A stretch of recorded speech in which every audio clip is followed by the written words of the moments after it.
A very good morning to everyone here on the Saturday show with myself, Karl and Stephan. It's good to see you all this morning. We've got some just topics, loads of things to discuss today, including the proposal of restructuring Scottish football. We should have former SPFL Scout Joe Quinn joining us in less than 10 minutes' time coming up as well. But good morning, Stephan. How you doing? Morning, Cal. I'm not too bad, my friend. Long time no see. Aye, absolutely. Well, except for yesterday, we did have a catch up yesterday with Sam, so we did, Yeah, yeah, over the that. But yes, it's been what nearly 24 hours since I saw you. So yeah, roughly, yeah, about 22 hours. absolutely, indeed. Right, let's get through the fixtures for today, Stefan. We've got some huge fixtures to talk about. Yes. No 12:30 kickoff in the Premier League today, but we've got some two games around 3 o'clock. Burnley at home to Bournemouth later at Turf Moor. Brighton at home, Brighton go away up to Sunderland later at 3 o'clock. Two 5:30 kickoffs today, which is unusual. Yeah, this is unusual. We never used to see that as much. But Arsenal at home against Everton, while Chelsea against Newcastle United later on. And then the 8 o'clock kickoff, it is West Ham against Man City as well. Looking at the kickoffs in the Scottish Premiership, Aberdeen at home to Falkirk today. Big game at Parkhead. Celtic against Motherwell. Can Motherwell dent Celtic's hopes to try to catch up, try to be in the title race as well? And Livingston at home, Hibs against Livingston later today, which Stefan will leave before 1 o'clock. And then at the 8 o'clock kickoff, it is Kilmarnock against Hearts as well. Good morning, Michael. Yes, Yeah, hope you're good well. morning, Thank you. Michael. We should have Reece joining us shortly as well too in the coming minutes or so. And then games in the Championship as well. Let's look to discuss that one. It's Coventry at home gets Southampton at 12:30. Middlesbrough against Bristol City as well at 12:30. Charterford to go away to Oxford is also one of the 12:30 kickoff as well. We have Birmingham City against Sheffield United. QPR, they're struggling at the moment. They go away to Leicester City, while Millwall against Blackburn Rovers. Norwich at home to Preston North Preston. Ipswich Town go away to Hillsborough to face Sheffield Wednesday. Stoke City against Watford and West Brom against Hull City. And in League One, Stefan, got some good games at the moment. Lincoln City against Stockport County, which is one of the top teams are going vie for promotion race at the moment, which is interesting. And we've got Rotherham United against Bolton Wanderers. Doncaster go away to Blackpool. Cardiff, who lost to Lincoln City last weekend, they are away to Exeter. Leighton Orient against Peterborough United. Mansfield Town gets Barnsley. Northampton Town gets Burton Albion. Huddersfield go away to Port Vale, who beat Sunderland last weekend in the FA Cup. Reading gets Plymouth Argyle. Stevenage against AFC Wimbledon. Wigan Athletic gets Bradford City. Wycombe Wanderers against Luton Town. And in League Two, two games are kicking off early at lunchtime at 12:30. Harrogate Town gets Salford City. Notts County gets Chesterfield. Newport County go away to Barnet. Accrington at Barrow. Bromley against Bristol Rovers. Cambridge United against Gillingham. Crawley Alexandria against Walsall. Fleetwood Town against Tranmere Rovers. Grimsby go away to Oldham. Shrewsbury Town against Cheltenham. And Swindon against MK Dons. And a couple of games in the National League as well. Some couple of games for the former EFL clubs. Aldershot Town at home to York City today at 3 o'clock. Yeovil go away to Boston United. Gates against Sutton United. Halifax against Borough Road. Forest Green are playing away at Southend later today. Carlisle down at Tamworth. And then the 2-5-30 kickoffs is East against Rochdale and Mark against Braintree Town. And also Hartlepool go away to Truro City as well. And these are games in the Scottish Championship as well. Key games today. St Johnstone against Ross County at 3 o'clock. And also in League One is Inby Califissa against Cove Rangers. And also in League Two, Edinburgh City go away to Annan Athletic and Spartans at home to Clyde. Spartans got some points they need to pick up, which have a game in hand as well. And little leagues across Europe as well. Is in La Liga tonight. Getafe away to Athletic Madrid at 3:15, and it's a big Saturday night football on Disney Plus. Real Madrid against Elche at 8 o'clock as well. Bayer Leverkusen against Bayern Munich at 2:30 later today. Borussia Dortmund against Augsburg, and also 5:30 kickoff between Hamburg and FC Cologne.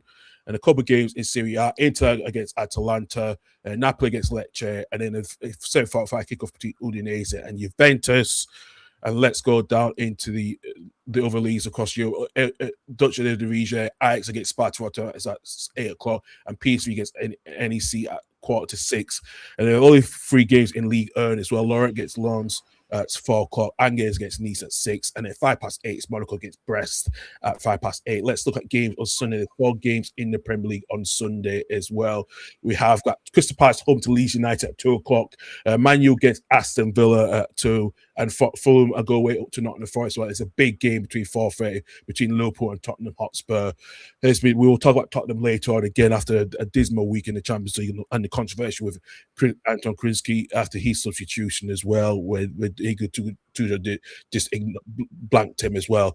2 games in the Scottish Premiership. St Mirren against Rangers at 12 o'clock, and then 2 o'clock is the Dundee derby between Dundee and Dundee United, and a couple of games in the Women's Super League, including the Women's Cup final, League Cup between Chelsea against Manchester United as well.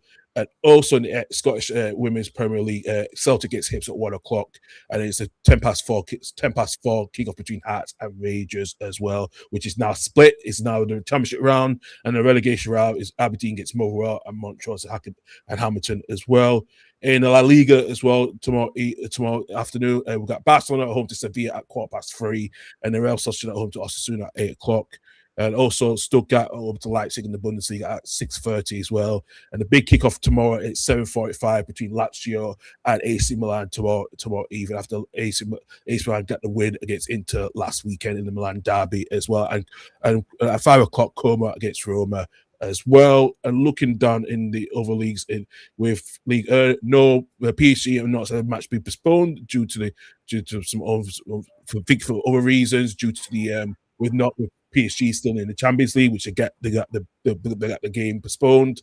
Strasbourg against Paris FC at 2 o'clock. Lyon go away to Le Havre, and it's Rennes against Lille at 7:45 tomorrow evening as well. And then only on Monday night, two games in the Premier League. Well, 1 game in the Premier League. It's Brentford against Wolves, and then in the Championship we got Pots against Derby County as well. And then in a couple of games in La Liga Serie A, Rayo Vallecano against Levante and Cremonese against Fiorentina as well. So yeah, a lot of fixes to go through, Stephan. Good fixes this weekend, especially the game between Celtic and Motherwell today as well, which is a huge game for the title race as well. Yeah. Right. We should have Joe Quinn joining us shortly as well, which we will discuss about. We'll share the screen of all the key proposals that he has included as well and what he's talking about. So shall have you joining us shortly as well. But Stephan, it's been an interesting week, but we could talk about Martin Boyle is going to be departing Hibs. What's your take on it? Well, we've actually known for a while. We've known for about a month, maybe a month and a half. And good luck to him, because let's be honest, he's not getting any younger. He is getting older. So his pace is slowing down a bit. He's not as effective when he comes on from the bench anymore. Yes, he can still put a shift in, but you generally know when you come on from the bench at Martin Boyle's time of life that your career is starting to wind down, because he's injury after injury. And good luck to him in Australia. I mean, even though he's not Australian, he is by virtue of grandparents, hence why he's eligible to be a wallaby or a socceroo, whatever you call him these days. And yeah, good luck to him. But I think that wouldn't be the only Boyle you see move from Scotland. Here's a clue for you. Okay, I have to think that one carefully with that one. Yeah, that will be interesting. Well, I'll give you a clue. SWPL. Oh, is it? Do they play for Hibs women? Yes, indeed they do. Thought so. Yeah. So at least it's not. They're married. Oh yes. No. Do you know what? I did not think about that until you now said that. You didn't get that connection at all, did you? No, I did not think about that actually. Since you now said that to me, that married with 3. Oh, Rachel Boyle. That's it. Yeah, that makes sense. Yeah, I thought there was a name ring to that. I thought, hang on a second. Yeah, no, you're right. Yeah, I forgot Rachel Boyle. Yeah, no, married with 3, bud. Oh, right, well, they're gonna be footballers who've been playing for footballers who've been playing for your club, then, aren't they? So, Well, Martin Boyle's on 10 grand a week, so for a club like Hibs to pay that out every week, which is $500,000 a year, that's a big expense. well, it is, yeah. Well, Now, I'd see the point if he was 23, 24, still in his prime, but he's not. He's in his early 30s now. He's had a good career. So I don't think he's going to Australia for like the proverbial holiday. I think he's going to go there and work. yeah, well, I think it will I, do. I think you'll be quite surprised when you see him appearing in the A League. Now, as for who he's going to play for, I don't know. Probably a team like Central or Gold Coast Mariners, I would think.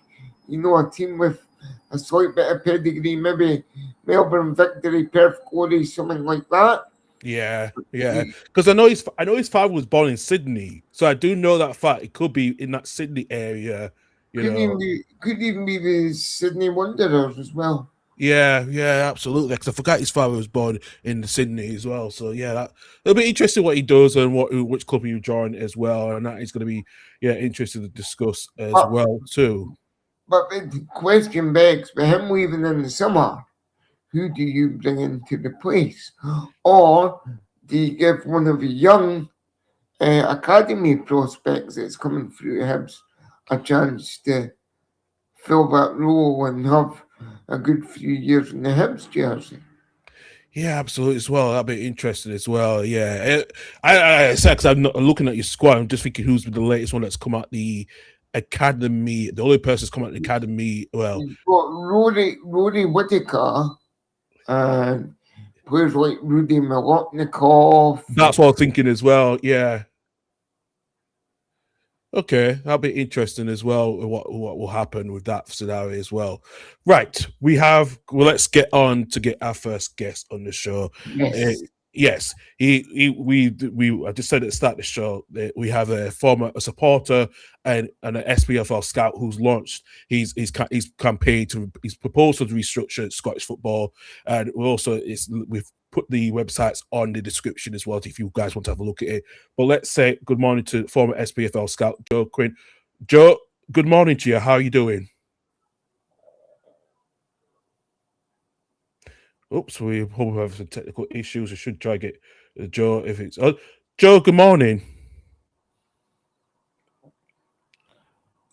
Hopefully, we'll try to get Joe on as well. Hopefully. It could be a Wi-Fi issue. Aye, absolutely as well. Hopefully. We'll try again. Joe, can you hear us? Good morning, Joe.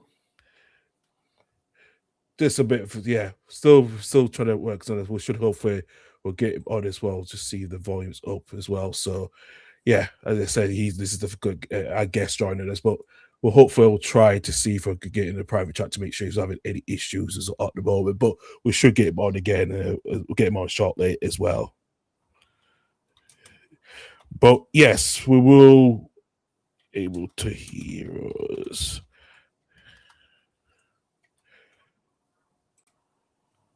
Hi, Joe. Can you hear us?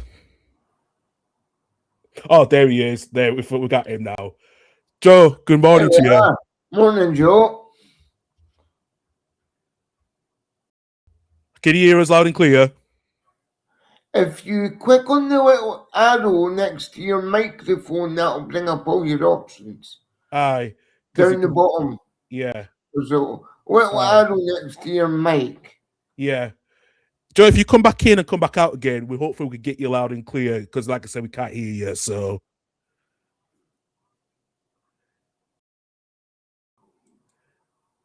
right, let's try again. Hopefully, we'll get him on this time because he must have got the key. If I kick him off that one, oops, we'll get back on anyway because there was two of his profile. So hopefully we'll get Joe back on again. I'll give him a call just to best with plans and all that, guys. Best with plans. That's how you know this is totally 100% live. Aye. No pre-records anywhere. No, I'll give him a call anyway while you. So, guys, we'll just talk amongst ourselves for a second while Karl's sorted out the technical issues. And do have to admit, well, guys, there's one thing which will be coming on to you later on, and that is Igor Tudor's time at Tottenham. Now, over the last 4 games, 3 in the Premier League, 1 in Europe, it's not been a great deal of satisfaction for Mr. Tudor. I think it culminated in Wednesday night. Here's Karl back now. Yeah, I'm back, and hopefully we should hear Joe. Joe, There good we morning. are. Still We can't hear you. you. Yeah, if you look on the mute, mute there's button, a tiny little arrow next to your microphone. Your microphone should be turning blue when you speak. Yeah. And if not, there's a tiny little arrow to go through all your options. Aye. You can select your speaker options there and your mic options. That'll be what the problem is. Yeah. I was just saying, Karl, while Joe's getting himself sorted, about Igor Tudor's tenure at Tottenham Hotspur. It's not good at the moment. It's a little bit. It's the way it's been happening. He could be sacked after just 4 games in charge, man. Well, it's not surprising, especially how his horse were not at the Gold Cup yesterday. Stop going on about Harry Redknapp and Cheltenham. We all know Harry Redknapp's new career is now of doing Betfred and exactly. Bet Victor and stuff like that. Aye. Right. Any what, Joe? Hopefully, he's still working on his because he's still working on it. He's shaking his head. We can't hear him, but he can hear us. So there's a little drop down box where the mute button is, and you can see the input and the output. It should be that just to fix those, and that should be we hopefully able to hear you. This is what happens when you're on a live show on a Saturday morning, guys, and listen.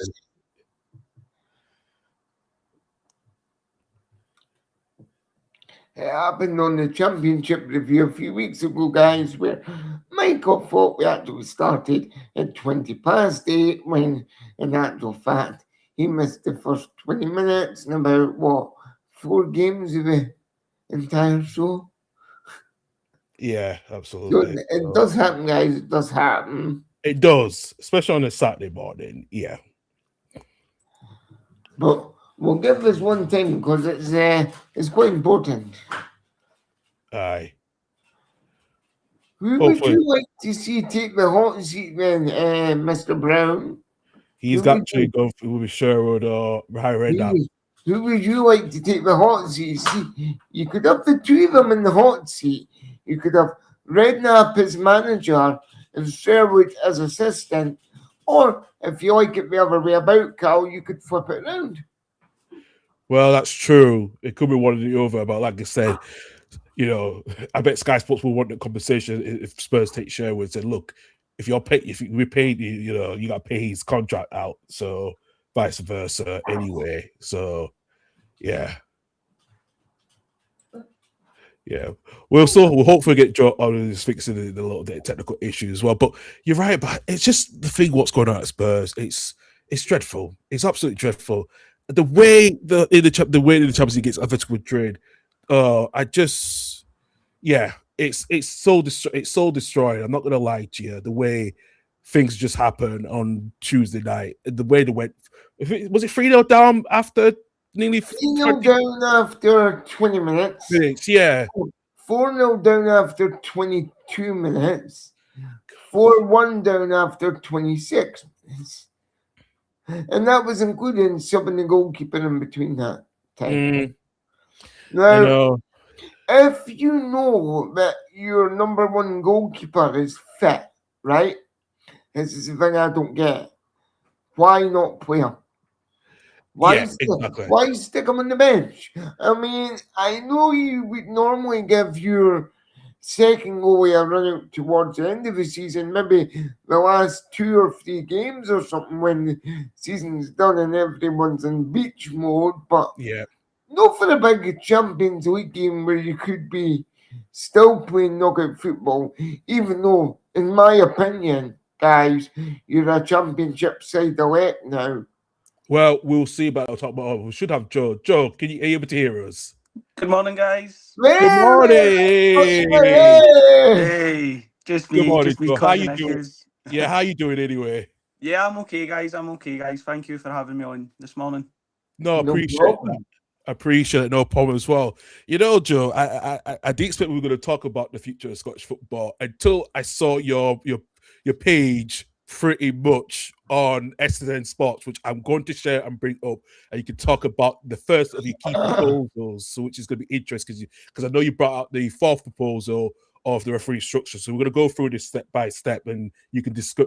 We will ask you questions, and so will Stephan as well. So let's get the first page up as well, and let's talk about in great detail as well, because it's interesting what you've decided to do of the key proposals. Because myself, and my co-host Reece, as well as Stephan, we've talked about the of the reorganization. So take us through your key proposals of what is happening, pretty much. That included, let's say, the 40-40-40 league structure. Yes. So for some context, the current Premier League setup that we have is 12 a 12-team Premier League, Yeah. and then we've got obviously your 10 Championship, 10 League One, and 10 League Two. And for years, people are saying that it needs to change. So my proposal, keeping within the 42-team pyramid, would be a 14-team Premier League, 14-team Championship, and then a 14-team League One. And this would be almost to kind of get more teams in each league, playing at a higher level, and in a way getting more TV revenue, because the full proposal, if you've read it, I've done some comparisons with some similar viewing figure leagues in Europe. Scandinavia being a big area that I focused on. Yeah. And some of the funding that we've got in Scottish football for TV revenue it's actually quite poor. I'm not going to come on and bash the SPFL decision makers that deal with Sky and TNT Sports and things like that. I'm not going to do that. But when you compare it to like the Norwegian league, like we're considerably less. And look at I'm not saying obviously the the money in the Norwegian league is why Bodo Glimt are smashing it in the Champions League. I'm not saying because Norway have got good TV money in their football league, Bodo Glimt are going to win the Champions League. I'm not saying that. But you can see when the TV money in a better league structure puts up these teams like Bodo Glimt in the Champions League, then obviously you've got the likes of like Olympiacos winning the Conference League. These sort of things contribute to those competitive games, and more competitive games means better luck for our teams in Europe. And I don't know if you or your listeners like watch Scottish teams in Europe, but it's hit and miss. When we get a win, whether it's Celtic, Rangers, Aberdeen, Hearts, when you get a win, it seemed as like one of the best European nights in years, and it's regular. And when you get a big win against a big team, it's one of the greatest nights in the history. So that needs to change, and it has to be more competitiveness. In the league restructure for the 14 would be a better playoff situation for us as well, because at the moment the Scottish playoff system's complicated. It's not as good as the English Championship, so I kind of want to get that in line as well. Sorry, Joe, just to interrupt, going back to your 14-14-14 proposal to stay within the 42 limit, does that mean we would do away with League 2? Because there would be more teams in each division, because League 2 currently is only a 10-team league, right? Yeah. So that would be it would be scrapping the League 2, but obviously those teams wouldn't be kicked out of the SPFL No. pyramid. They would be basically put into League 1 or the Championship based on their. Obviously, it would have to be that league, the league before any restructure. Then it would be on position based. It would be relocated to the Championship or stay in the new League 1. So yeah, no team would miss out. Yeah, maybe miss out if they finished 5th. They maybe go, oh, Yeah. we missed a chance to go up to the Yeah. Championship. But Mhm. then next season they've got a better chance of being one of the favourites, I'd say. And also on your TV section there, I was saying last week, I remembered back in 1998, going back a bit, but when the Premiership was being formed, or the SPL was being formed, there was big talk of the SPL or the SFA at the time bringing in their own in-house TV channel to give all teams a fair crack at the pie. Now, only one team, and I think it was Aberdeen or something, objected to this, and the whole deal was scrapped. So if you're talking about better TV rights for all clubs in the Premiership and right through the SPFL, would in-house TV broadcast service be the way to go? Then my issue with that would be fans and viewers having to pay a subscription fee on top, or would the SPFL make it a free channel? But then obviously you look at in-house channels for the likes of Well, we got TV, Barca TV. yeah, some of the local club TVs, they charge like £10 a home game so that international viewers can view it. So would in-house be an answer and could be a resolution potentially where fans can pick maybe £10 on a Saturday afternoon to watch one game, or can watch one game and then pay £5 to watch the next game later on Saturday night. Or for the lower league clubs, you could do what quite a lot of them do and have a YouTube channel where maybe once every so often we show a live game from I don't know, Edinburgh City, a Spartans, a Stranraer, somewhere like that, so that other clubs are getting a crack at the pie in some way, shape, or form. Yeah, that the YouTube live could be a good thing. Not only for scouts that wouldn't have to travel to that game, but having that would could be an answer.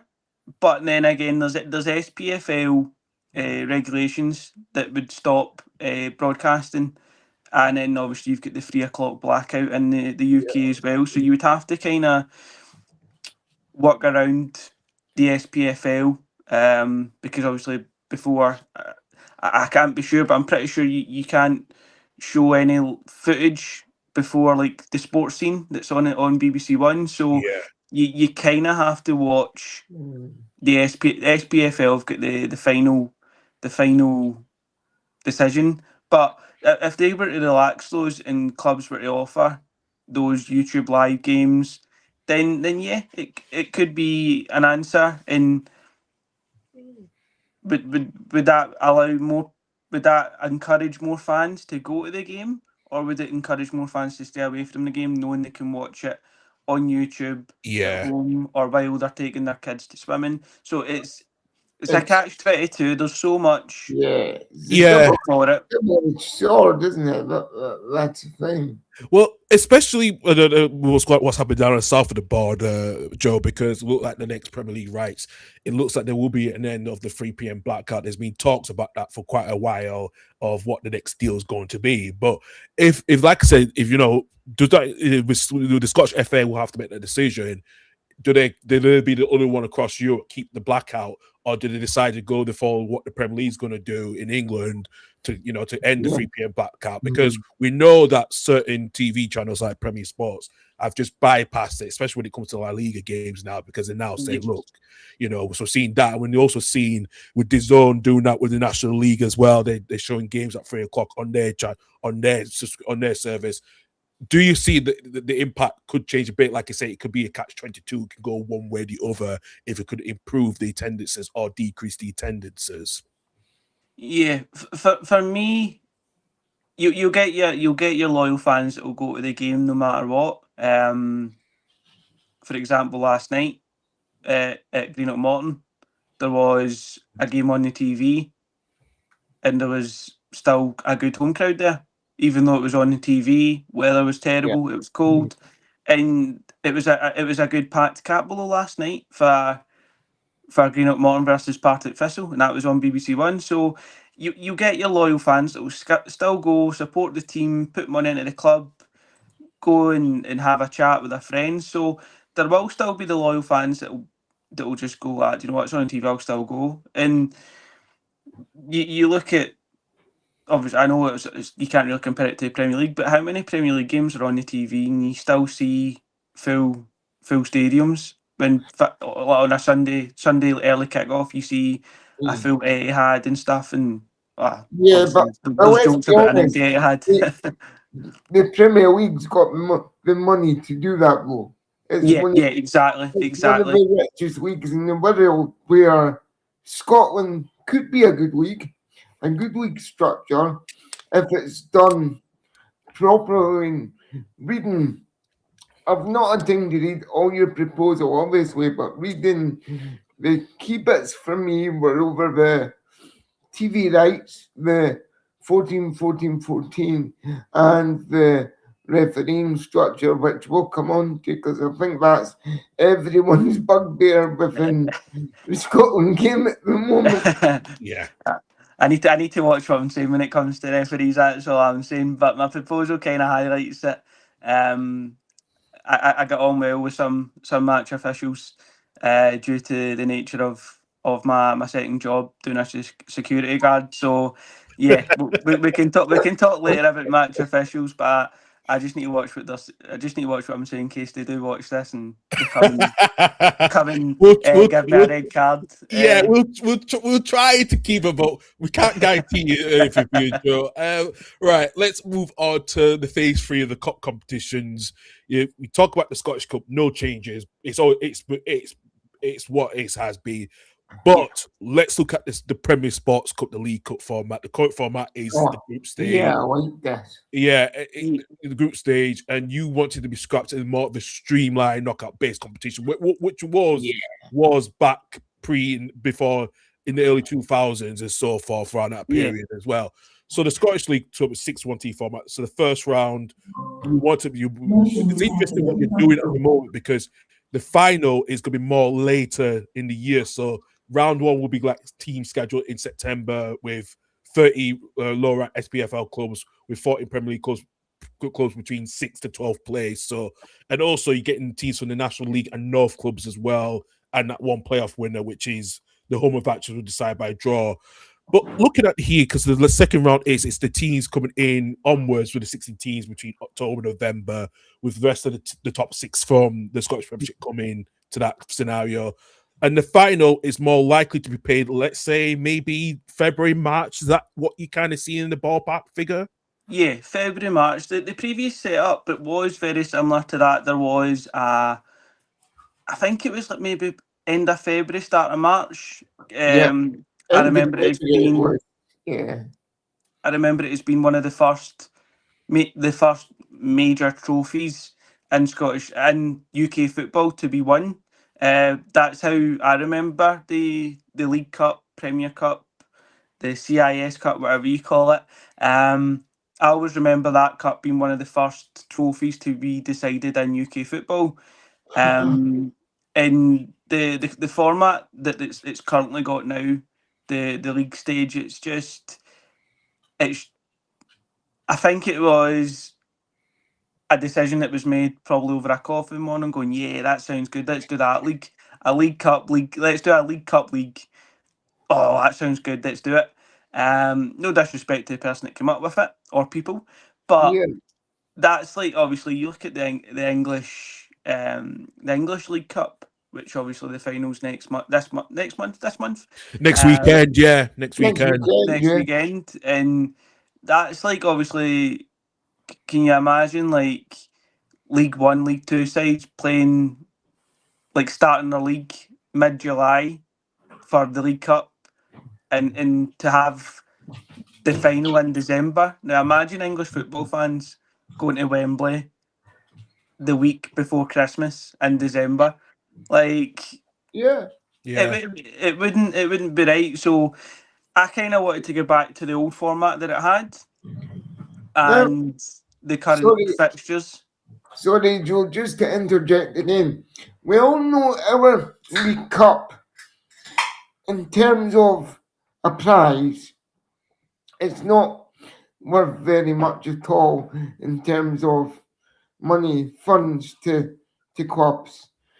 So, in recent years, in my opinion, teams like Hearts, Celtic, Rangers, yeah, they'll play in the cup, they'll enter it, but if you get knocked out, they're not really bothered because there's not much of a incentive as to where you could go for the Scottish Cup with all its history and prestige, and then if you get knocked out of the League Cup as well, you're straight back to league business.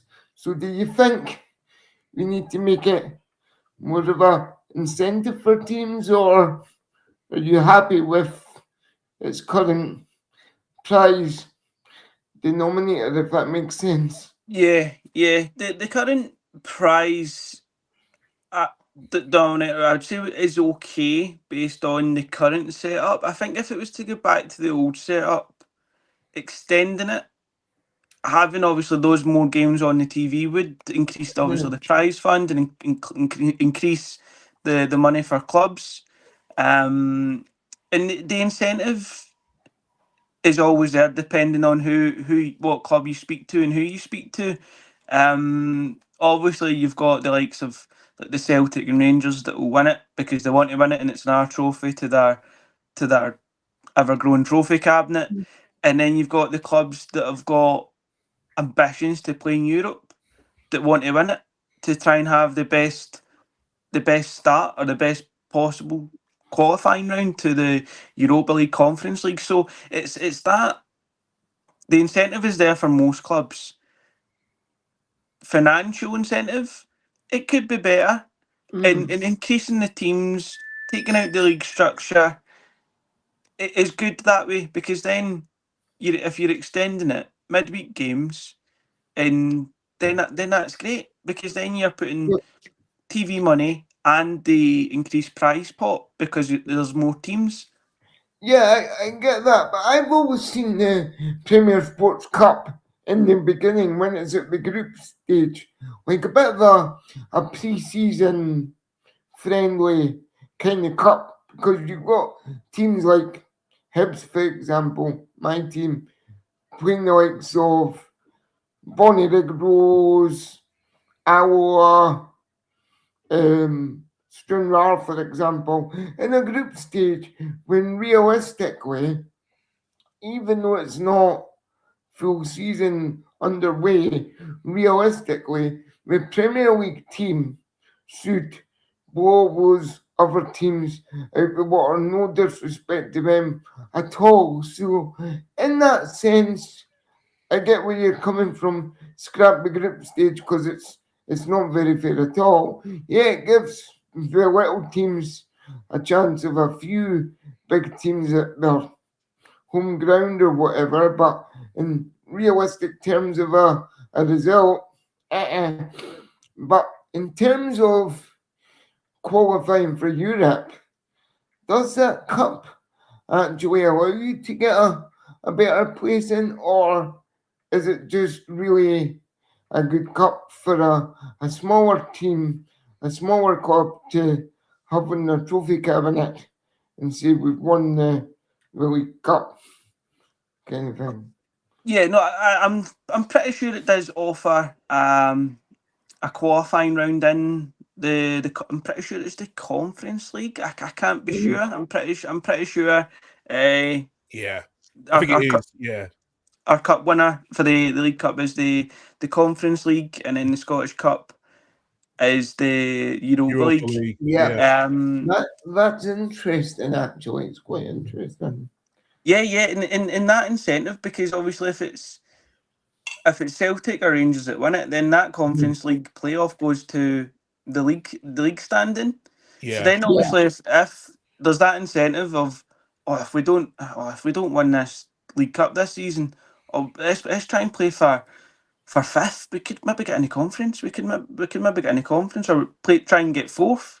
Try a wee upset and get more prize money, and maybe get a better qualifier in the conference. So there is that incentive where no matter what, you either could be playing for you could either try and go for the League Cup and maybe get put out by one of the Old Firms, and then the Old Firm win it, and then you've still got that incentive to maybe go, you know what, we've actually done well in the League Cup, let's try and go for fourth, and maybe that position will come to us. yeah.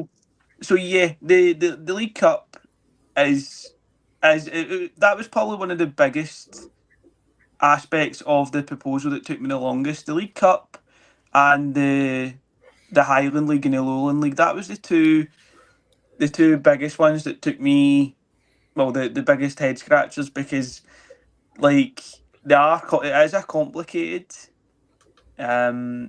structure at the moment, and just changing that, because before it was always very similar to the English League Cup, and yeah, obviously going back to the point of the Hibs travelling to Alloa and like Stenhousemuir, all these lower clubs, it's great for those clubs to have a pre-season and have Of course. a big Premier League side there. But then, as you said, then it becomes like a pre-season cup. But then why make it start in pre-season and then end in the middle of the season and a showcase at Hampden? It doesn't make sense.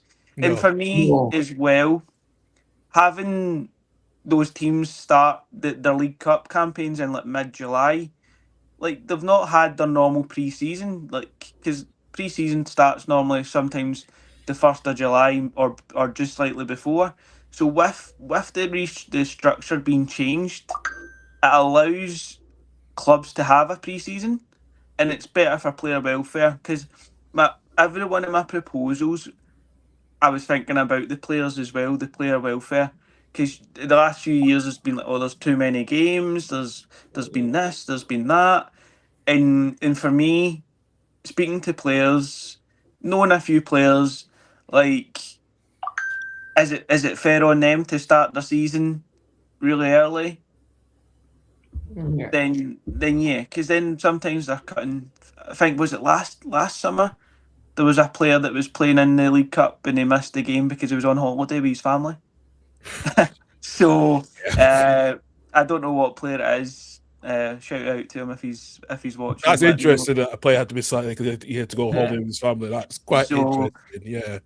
So it's that player welfare, and I'm all for player welfare, because you've seen obviously the last few years the amount of games, like since COVID, UEFA adding the Nations League into things now, so that those meaningless international friendlies are now worth a playoff in the Euros or the World Cup. So for me, every stage of the proposal, I was thinking about it on a fan side, but also a player side in having that. So I think a League Cup structure would be a new structure of the League Cup, would be good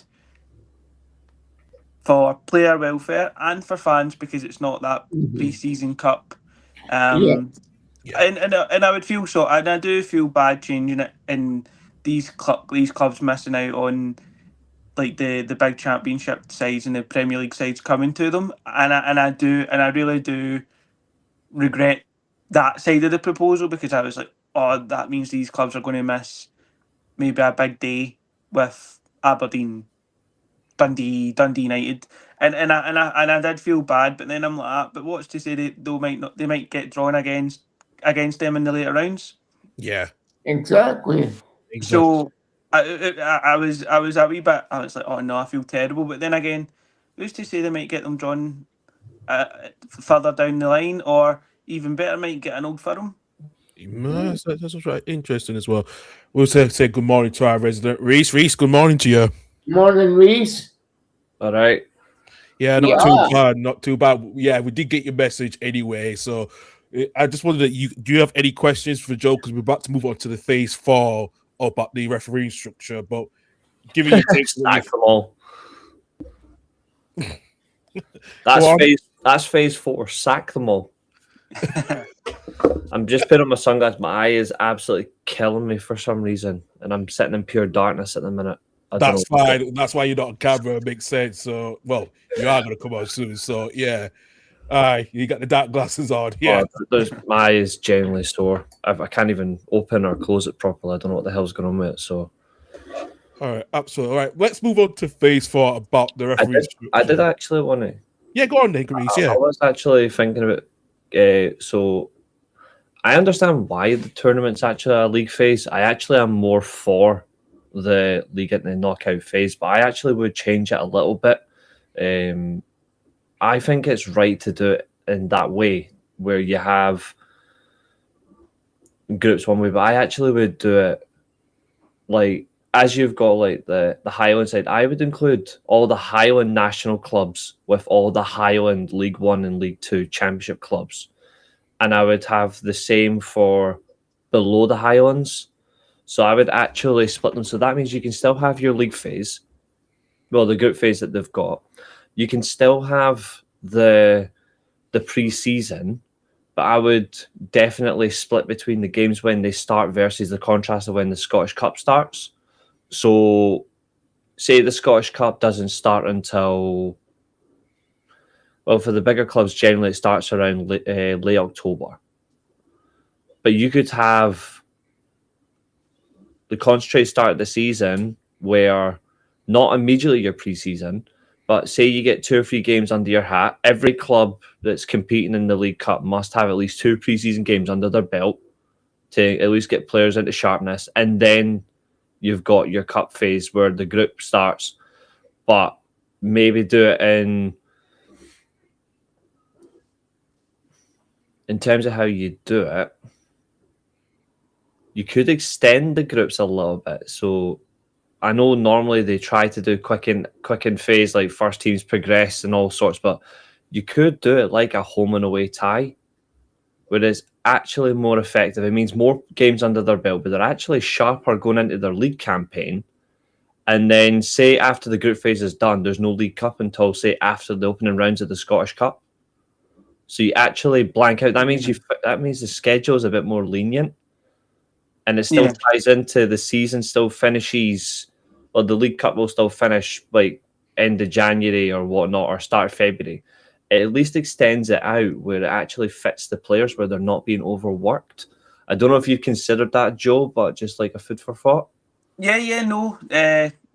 By all means, my proposal's not gospel. It's not. Of course not.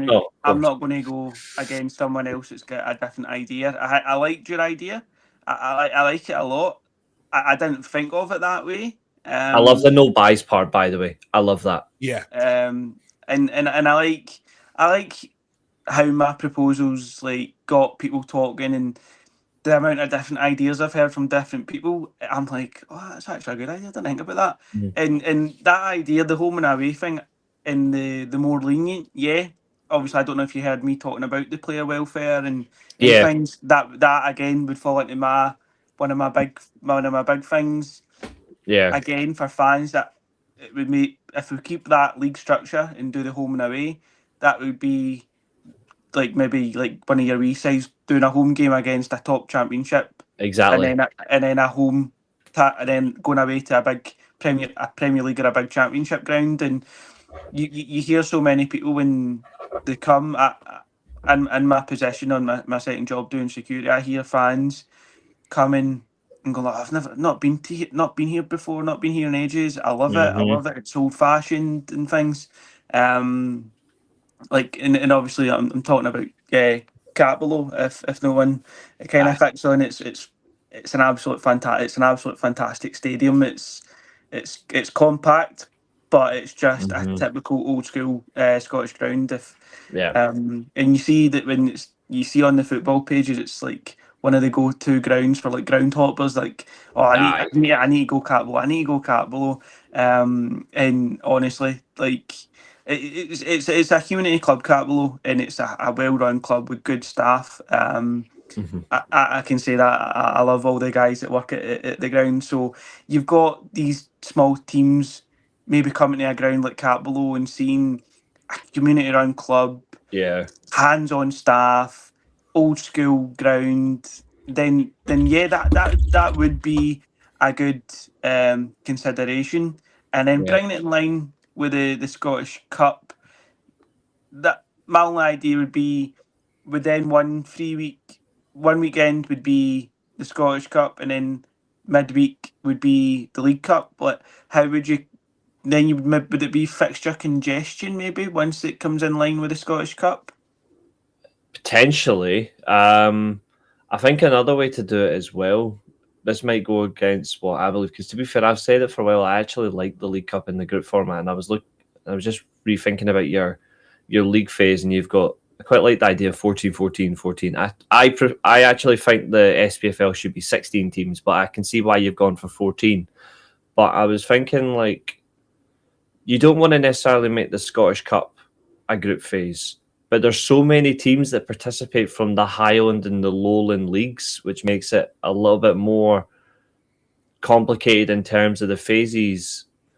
But should maybe the Scottish Cup also have some sort of change as well? Like, I'm not saying, it should automatically be, but I feel like if you're changing the League Cup as well in terms of the format to make it more effective, and I think that's absolutely brilliant. I think the semi-finals has to change. And this is not in a negative way, but I feel like it's like I've got the same issue with the FA Cup. The FA Cup has lost its luster for me. The FA Cup is just a shit watch now.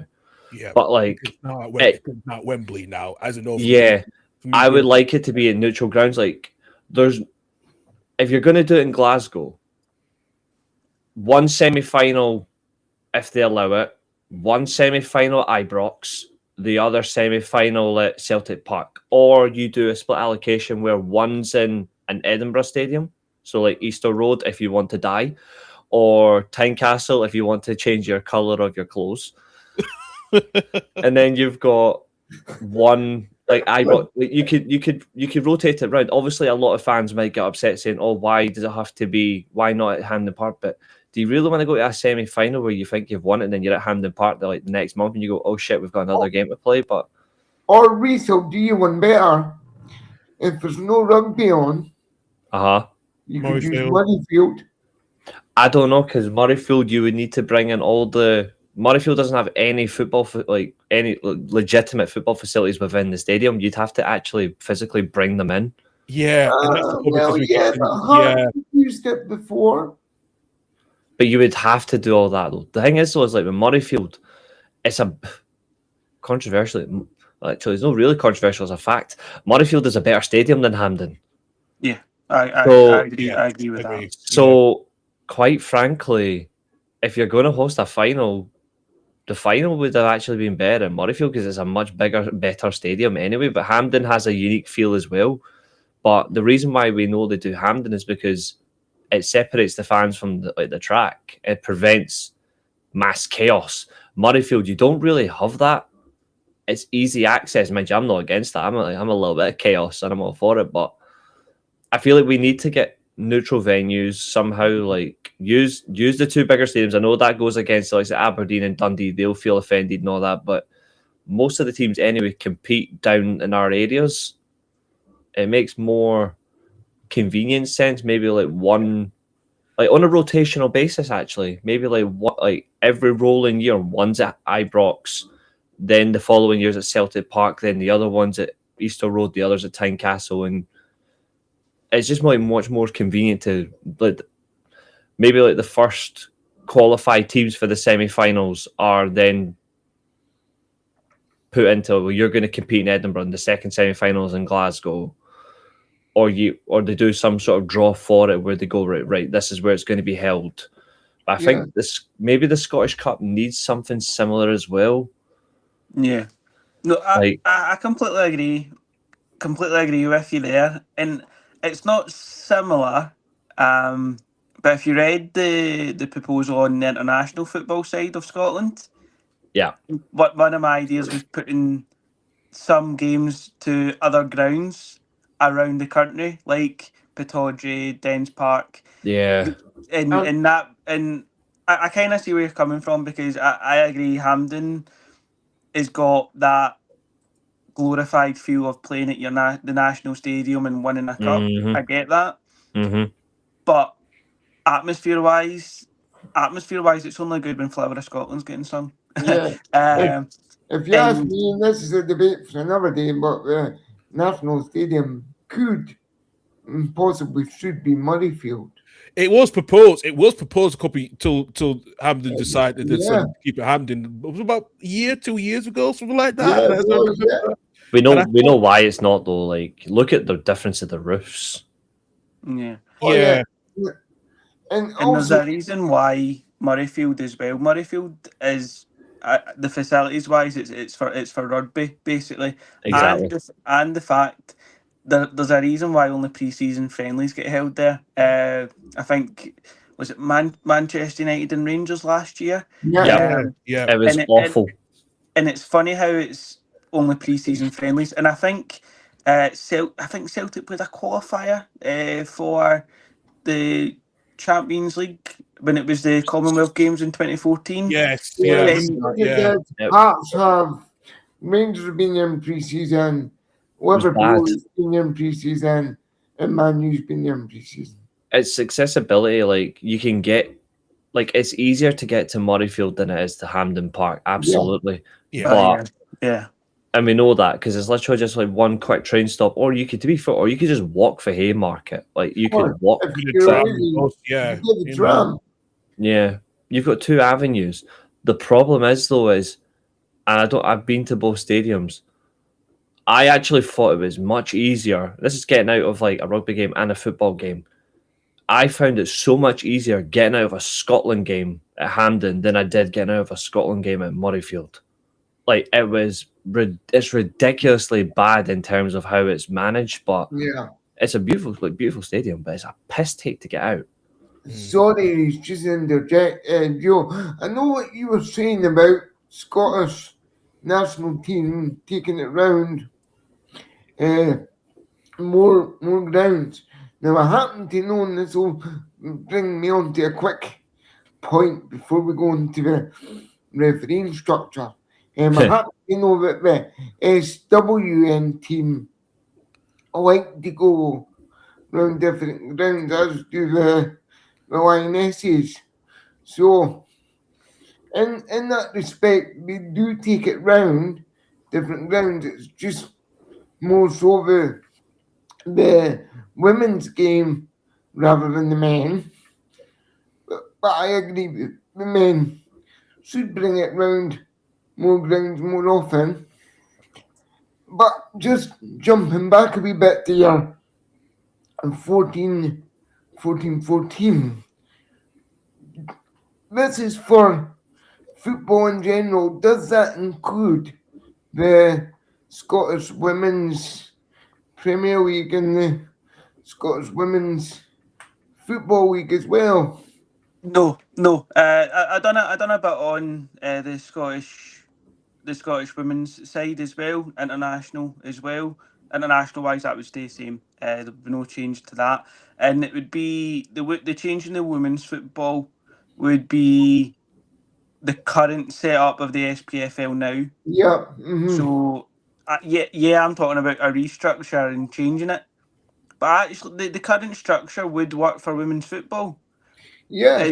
And I think, yeah, I'm restructuring the men's game and then using the current structure that I'm changing that into the women's game. But you look at some of the women's football now. It's like it's blown out of proportion. Like I, I made a prediction, and it's on my X. If you scroll through all my useless tweets, I did say that women's football in the UK was going to kick off, and this was in like 2014, 15, I think it was. And now look at women's football in the UK. Like you see more girls' football on Facebook posting their success stories than the boys' football now. And you see the football classes now in football class Friday night. And the amount of parents that go, is this for girls? Is this for girls? Can girls come as well now? So it's crazy. And then obviously you've got the likes of like down south. You've got obviously the England women's that are like seem to be smashing it at the moment, which is obviously Because I remember when I went to see my first women's game back in 2018-2019 season. When I went on to my first week game, it was just one man and his dog and almost like the local park. Now, move on 5 year. Hibs are now playing at Meadowbank. Eesh, that's horrible. But we are playing some games at Easter Road.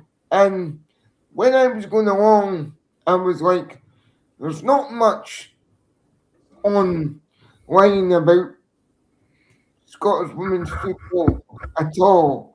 What can I do to help? So I set up the Hibernian Ladies Supporters Club on Facebook, and I thought, I'll be lucky to get like maybe 100 people that's interested in the women's game at this point. 5 years later, there's over 1,000 of us that talk about the women's game every week in Scotland, mainly Hibs because it's Hibs in Scotland content, but we do focus other teams as well, the likes of Rangers, Celtic, Glasgow City. But because that's a 12-team league and League Two's a 10-team league, I'm not sure about further down the divisions because we just focus on the top two. But I think your proposal of the league restructure would be ideal to make it more competitive. So you're not playing the same teams about 6 or 7 times a season. Yeah. The women's football, I feel, lacks the exposure of the men's football. I completely agree. I done a couple of bit of scouting for the women's side and spoke to one of the managers, and it just lacks that bit of exposure. Yeah, women's football might not be for everyone, but when you get to some of the games, some of it is actually quite good. Like there's some of the games I've went to in Paisley, in Glasgow, and you're like, this is actually kind of not bad. Like it's worth its money.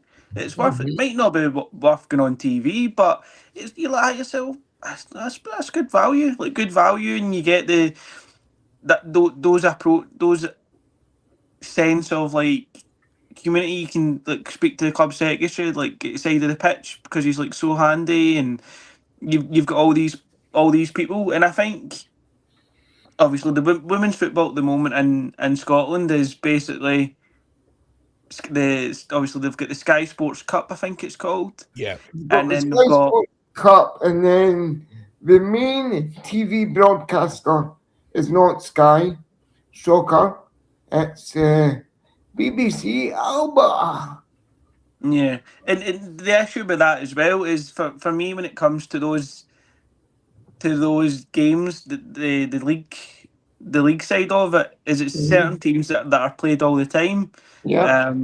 For me, watching English football, it seems to be that Man City's always on the TV, Man United's always on the TV. We I'm have not- two Man United fans on here, and I'm the only one who's not a Man United fan. So let's just get that one out of the way with that. Yeah, It's a fact, and though. it's that side that it's okay watching the same teams, because if you watch a Celtic versus maybe a Motherwell, then Celtic are going to dominate that game, and you're like, "Oh, okay, that was okay." And then there's other games like Hearts and Rangers have had some classics in the women's game. For me, I watch, not saying I watch most football, but because obviously my background in scouting, I'll jump into the women's football. I'll talk to a few people and go, oh, but I'll get a watch and things. That's not exclusive. I'm not going to be a scout in women's football or anything. But for me, women's football has to change as well in Scotland, because it's behind. It's years behind the women's Super League down south, down in England. Yeah, 100%. But for me, women's football is very big across the UK at the moment, and the SPFL have to grab it now and change it now before women's football is decades behind the Women's Super League. Yeah, absolutely as well. Yeah, that's interesting. Hopefully they will catch up. It needs to be as well, especially how the Women's Super League has now, from like over a decade ago, is now becoming so much big that it has done because of the success of the Lionesses of the Euro within the last 2 Euros. So it's going to be quite global if the Scottish teams are behind that as well. I only have one issue when it comes to this, though, and I said it on last week's show. And I'm going to say it again, word for word. It's not the sense of the women's game isn't good at all. Like, Joe actually, pretty much Joe said exactly what I was thinking. It's like, it's the actual visibility of the league. Like, it's not just about for everybody, but people generally nowadays will stick to what they watch, or they'll watch other leagues, or they'll watch the youth clubs of their actual team they support. It's just that women's football for them just isn't an interest. But the problem as well is, like, with the use of social media, and this is a fact, there's far more clips of like situations in women's football where like they hit a random shot and then it deflects off the goalkeeper and it bounces back and then somebody else can tap in, they sky it. But you don't see that in the men's game because they don't actively show it. But because it's a woman, they're going to keep showing it. If they really want to fix the views of the women, and Stephan, I know you're not going to like what I'm about to say because I know you're more of a women's sport than I am, but I do watch women's football. If you really want to fix the women's game, you really actually need to lay in line how the media works, because the way the media actually promote the game, they're not improving the game, by the way. They're actually destroying the game. I know, I agree. This is the thing. It's why in a way women's football cannot get even higher than it is, because the media is actively damaging it by constant, and the fans as well are posting all these clips. You can look on YouTube, like there's compilations of like a game that involved Aston Villa, and it's literally just running down the wing, then they drive it back into the wing, pass a ball, and it runs into the opposition player. They get the ball back 2 seconds later, then they slip, they fall, they hit the shot, bounce off the crossbar, and hits off the goalkeeper's head, and it goes in. That's a compilation video, but like that is literally what you're seeing. So you can't even grow the game without actually knuckling down on these videos, because that is what destroys it. And the media are happy to do it as well. But mind you, we all know the media aren't for sports anyway. The media are for destroying anybody. Yeah, absolutely as well. All right, okay. Let's move on to phase 4. Is the controversial topic, which Reece is going to enjoy, is the referee structure. So the current state is, Joe, it's a part-time system at the moment, which is maybe the refereeing backs refereeing with most of the referees got their own separate careers and occupations, which they have very limited time for ongoing training and such development. And it's probably been insufficient because of the referee officiating decision that's happening over the last couple of years and the public scrutiny. But your propose is more progressive, discussing more progressive of the referee structure. Mainly, is an option for referees to be full time in the Premiership and so forth. Yeah. So the current the structure of the referees in Scottish football is part time. You've got the referees that will be teachers, politician, or politicians, but we only know one. Yeah. But it's a politician. Yep. And they want to go into like political alliances or not non-political alliances here. It's all right. It's all right. Um, He get tackled the other day anyway, so Yeah. I'm not saying I enjoyed that, but We all did. we all did. yeah, I don't want to show allegiances. I think that would be wrong, but let's just say I did watch it a few times. He's just a bad referee. Yeah. And that's the issue with the referees at the moment. They could have a game on Saturday and then have the day off Sunday and then go back to their day job Monday, do a bit of training on a Wednesday night in their local area. So it's the way the referee works, it's like there's like divisions, so it's like Renfrewshire, Glasgow, Glasgow East, Edinburgh South and things. So it's like your regional regional FAs that send the referees to the SFA. And my proposal is not saying they must go full time. It's giving them the option to go full time to progress to elite referees, because at the moment our referees, I don't know much about the support they have because there's not much of it online. No. And I only know referees to talk to, not to say, oh guys, what support do you get? Like I'm not close with the officials that way. I feel they need supported more, and not rely in the Premiership, for example, or the Premier League. I feel they rely too much on VAR. They know if they mess up, they've got VAR to help them, and it's the same in the English Premier League as well. And and if that technology isn't there, like 5 years ago, six years ago, what are you going to do 6 years ago? You have to stick by a decision and make sure it's the right decision. But now they're like, do you know what? I'll blow the whistle and it'll go to VAR. And you can see them like, do you know what? You see them going like, wait, we'll check it, and you're like, you should be confident. You should be confident enough that you shouldn't be saying we're checking it. It should be we're reviewing it. You can. I'm not saying I'm an expert lip reader, but you can see them saying we're checking it, and that shouldn't be. VAR is a back for me. VAR is a backup. VAR is a backup, not a go-to. And having referees go or potential go full time and give them more facilities, more training, then that would take out the decisions of VAR, because you can see some of the decisions recently. The referee misses it and it goes to VAR, and you're like, do you know what?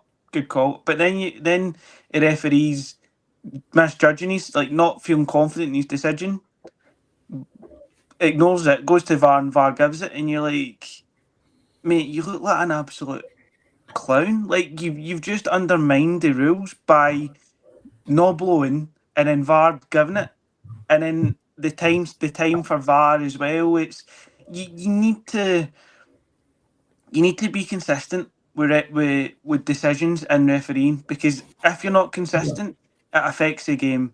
It affects the future decisions. You like it for me. It's just one of those ones where the referees have to be consistent. They have to have the proper backing, the proper support, and a better pathway. Now, our elite referees are going and making these bad decisions in Europe, and you're seeing fans going nuts in the stands. Now, imagine one of our referees going to Serie A and making a bad call, or La Liga. They don't get alive. Like La Liga would have no doubt to suspend the league because of like clubs saying match fixing, clubs saying turmoil. So for me, referees need to have the option of going full time, and having. I'm guessing referees will go through their match in their own way, but if referees go full time, then they can go through a match report on a Monday morning with the SPFL match delegates, the referee delegates, and be like, you know what, we made this call in the 10th minute, but then there was a similar call in the 80th minute. But the two decisions were different. What made you think? What made you change 70 minutes later, 10 minutes into the game? Yeah, obviously you're allowing the game to flow, but then once the game's settled in the 80th minute, you've made the same call but a different decision. And I think that's what annoys fans as well, is that inconsistency in having that liability for their own decisions is where the referees need to change. I'm not saying going full time will change that, but having that option of going full time, the training, the facilities, the more time and funding to go through their decisions will make them a better official. Because as a scout myself, there's been players that will obviously have a good game one match, and then you watch them the next match and they have a fantastic game. And then there is some clubs that will have that facility where players can ask the media department, can you get me footage from Tuesday by you? I just want to watch it back. And players are not watching it back to watch a game because they played it. They're watching the game back to watch the performance. And referees need to do that. And I know obviously down in England the referees have got a similar, not saying they've got a similar setup, but those can watch, obviously the Premier League referees can obviously watch back because obviously there's like 180 cameras at any Premier League game, I think it is, or something. So they can watch back their performance. And that's that. I would like obviously the referees to be mic'd up. I think that's been a revelation. I'd love Scottish referees to be mic'd up. But again, would that be wise, being a Scottish referee, being mic'd up and broadcasting your decision to a capacity Edinburgh Derby crowd or a Old Firm crowd? Yeah. Probably not. Police Scotland probably not want a referee mic'd up because Police Scotland have to put in a lot of overtime for their officers. I mean, judging by the quarter-final game last week, it won't make a difference because the stadium got destroyed. Yeah. Yeah. So I don't think it would matter. For me, referees is it was an easy. The referee side of my proposal was easy. It was a very easy one, and it was just a matter of changing them full time. Because you look at obviously these referees, and some of them are good referees, but the decisions they make are questionable and dubious. And some of the referees and fourth officials that like the abuse they get, but sometimes I see them and they're like, all right, mate, how you doing? I was doing security at a game once and one of the match officials was late and he goes, I don't know what time the game kicked off at. And he started laughing and he's a match official. So they're normal human beings, but the position they're put in by inconsistent decisions and the reliability of VAR needs to stop. And going full time and all the referees working collectively is what needs to happen. And obviously it's a choice for them to go full time. But then if they don't choose to go full time, then they have to commit to more hours of performance reviews. That's what I think. I was gonna bring you up on that one as well because you spoke about it. And for me, I've got another thing as well. I don't know if you agree. This might sound like we're excluding them, but it's not. I think if you become a full-time official, then you would then be able to do all the big games. If you're a part-time referee, then you should not be, not in the sense of consider because you're not good enough, but like if you choose not to become a full-time referee, then you should not be, say, refereeing, say, an Old Firm game or a Scottish Cup final or an Edinburgh Derby or a Dundee Derby or Celtic versus Aberdeen or Rangers Aberdeen. You know what I mean? Like I feel like it's not to say that you're not good enough, but you've chosen not to become full-time. You've chosen not to adhere to a proposal made where you're actually going to get a more regulatory wage. You're going to get more support, more training, get your judgment back. If you decide not to, then quite frankly, you should be, well, we've got other referees who have actually decided to become full-time. They will be more ahead of you. Because even obviously part-time is hard, but like it gives them more avenues as well where they can not only support themselves, but they can support their families, they can support their growth. If you choose to be part-time, you better at least have a way to commit. But I do think at that point the full-time officials should at that point not necessarily get preferential treatment, but they've committed to the full-time, therefore they should be the ones working the more standout games. Yeah, I agree with that. For me, I would be all for that. Mm-hmm. I'm one of those guys. I look at it as both sides, and I don't want to be picking on these guys because some of them are great, the part-time ones. But then a catch-22 situation would be, what if you let a part-time official do an Old Firm game and kind of get that taste of it, and you go, oh, do you know what? I'm part-time and I've just done an Old Firm game. And this is actually fucking amazing. The atmosphere is great. The abuse is not great. But oh my God, this is good. I might want to do full-time. I might want to go. I might want to try and do... You want to try and encourage it in that way. Yeah, encourage it. So you wouldn't say, because you're part-time, you're not doing an Old Firm or a Celtic Aberdeen. Yeah. You'd say, well, do you know what? See if you want to do it, let us know. And if you like it, let us know, and we could put you through the pathway of being a full-time referee, a full-time linesman. And then if you like being full-time, let us know, and we'll put you through the UEFA elite refereeing. So it's giving them that option where straight away you would say no, but a part-time referee commit to going full-time for say 3 months, and then let us know, and then. If you want to do UEFA, and it's given that encouragement, because in obviously in my position, obviously I've spoke to some good referees and former referees, and obviously one of the ones I'll say, and I hope he doesn't mind, is Kevin Clancy. I think he's amazing. He's obviously he's one of our more experienced officials in Scotland, and you can see him making decisions on his own, and not relying on VAR. And when you see him doing games, you don't see him making many mistakes. Yeah, every referee will make mistakes. Every referee will make bad decisions. But with Kevin Clancy, you see him being more confident. And I think, I'm not saying all referees lack confidence, but having that full-time referees will give them confidence to that. This is my full-time job. This is my job. And it gives them that motivation. Like, do you know what? I could be a UEFA elite referee. I could go to the Euros.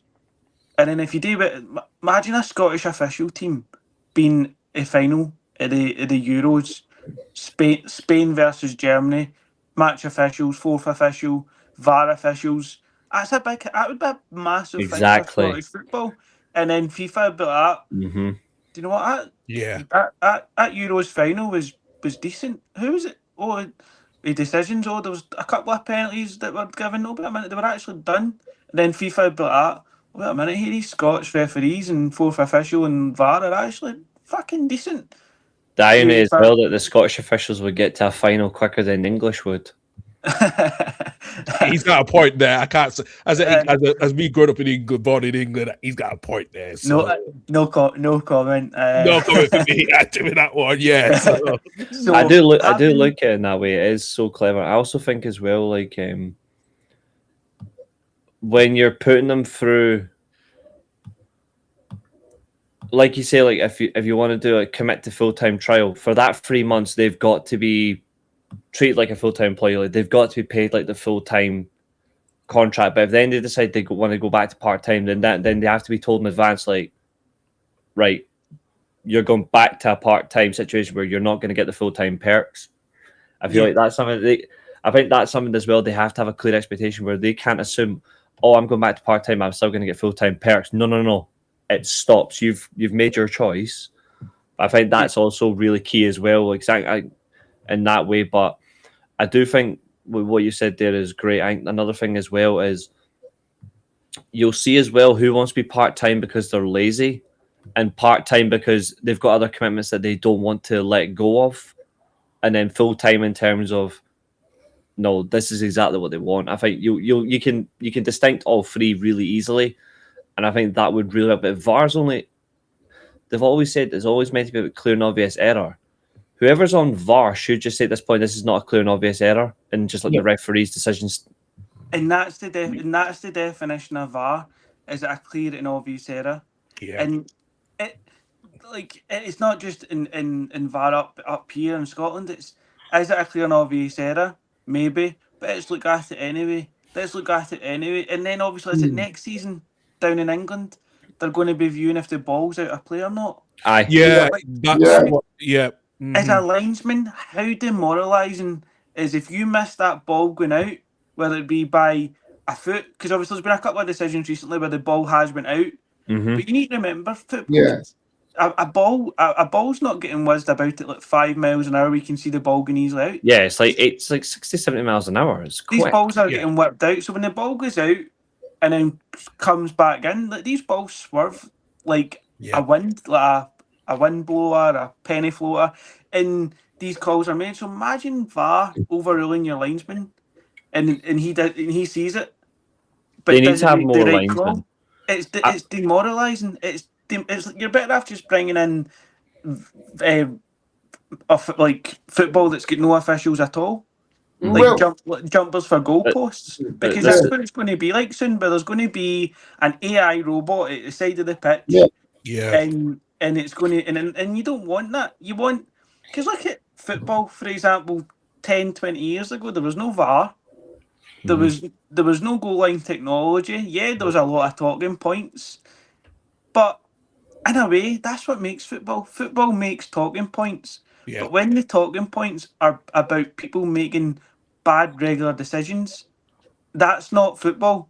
Like a football talking point could be a goal that wasn't given that was over the line. Yeah, that's a football talking point. But then obviously nowadays the talking points of football are referee decisions that should have been made, and decisions that shouldn't have been made. Yeah. And that's based on a person, not a ball, and not a player's action. Well, what if instead of it just being more regular in terms of robot, because obviously in terms of like linesmen, officials and all that, obviously they've got to cover so much blades of grass. You know how in some stadiums they've got that big massive camera drone that goes over and it's on the line, it covers the whole stadium? A spider camera. Well, what if the spider camera actually just sends a ping to the linesman instead if they can't get it, and it just goes, it's over the line, and then he can immediately inform the referee. So that allows the linesman to stay up, so they're not constantly having to cover a lot, but at least the spider camera can do the other side. Because you've got to go up and down, it's too much. But if the spider camera go, ping, balls out of play, linesman can just go, right, well, here you go. That could be a way. Yeah. Because that's not diminishing the linesman at all. It actually keeps them. Exactly. Rather than just, we don't need X, Y, Z. No, we should still have. That's a good point. Yeah, that's a good idea. And I never thought of that because we see spider cams in most of the big games. We don't see it in all the other games. We don't know what. It doesn't really use much anyway, the spider camera. It's just for like a large scale view, but nobody really, we don't see what they're using it for. So I'm thinking, why not because they'll be able to get someone to code this really easily. You can have someone physically code the spider cam to go, if the ball's out of play, immediately inform the linesman through their communicator that they use, or if they need to, the same signal goes to the referee as well in case the linesman misses it, because they're having to cover like it, or they can feel it some way, like, but in some way, like that's what they should do, because that protects the official, it protects their job, but then it does a little bit more use for the spider camera, and the spider camera should be installed in all the stadiums at that point in where it can be done, or you make the stadiums work for the spider camera in that way. But that's how I would do it, where instead of having to cover X amount of blades of grass where it's a nightmare, well, you can then focus on, oh, well, that ping's coming. Yeah. No, No, I completely agree, because based on the blades of grass that referees and match officials cover, when you actually think about it, they're non-stop. The referees and the linesmen are running constant, so they're fit. They're proper fit guys, Exactly. and women. So they're not. It's not that they can't run a length for themselves. These guys are running constantly, and you wait in doing like the security at football, and you go trackside, pitch side. You can actually hear them out of breath. And this is the lino. This is the linesman out of breath, and you're like, and they're athletes of their own. I wouldn't say they're professional athletes, but they're proper athletes. These guys, because they're running constant. That's what they can do with the full time as well. That's what you can do with the full time. Is like the full time perk could be like, look, we're going to reinforce some of the technology, but it's not to diminish you. It's to help you. And one of the things we can do that somebody needs to pitch this to the SFA. I don't know why nobody's thought of it. I was only just thinking about the spider cameras there. Forgot what it was called. I was like, it is actually there. But what could we use it for? Oh wait, hold on. We can use it to determine if a ball's actually out of play without disrupting the game in that way. So I was like, why hasn't anybody pitched this? the only thing is, with some of the Scottish grounds, you would need to upgrade so it could. Oh yeah, that's what I was saying. Like we should. Spider cam, but it can be done now. Joe, There's drones. There is drones to be fair. You can use. Too. I've just been checking today's referee appointment for this game. I'll show you for this team.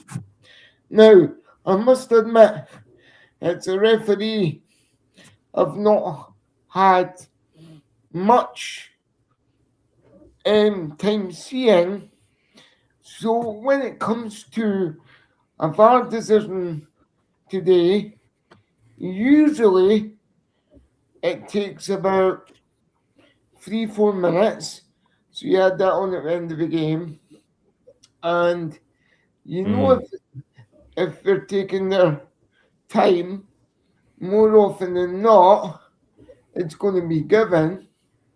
But I liked what you said about how the PG MOL referees are mic'd up and they give a review, because if you are sitting in a far corner of the stadium, how are you going to see somebody motion the video VAR sign, or likewise if you're sitting way down where you can't see what's happening to VAR?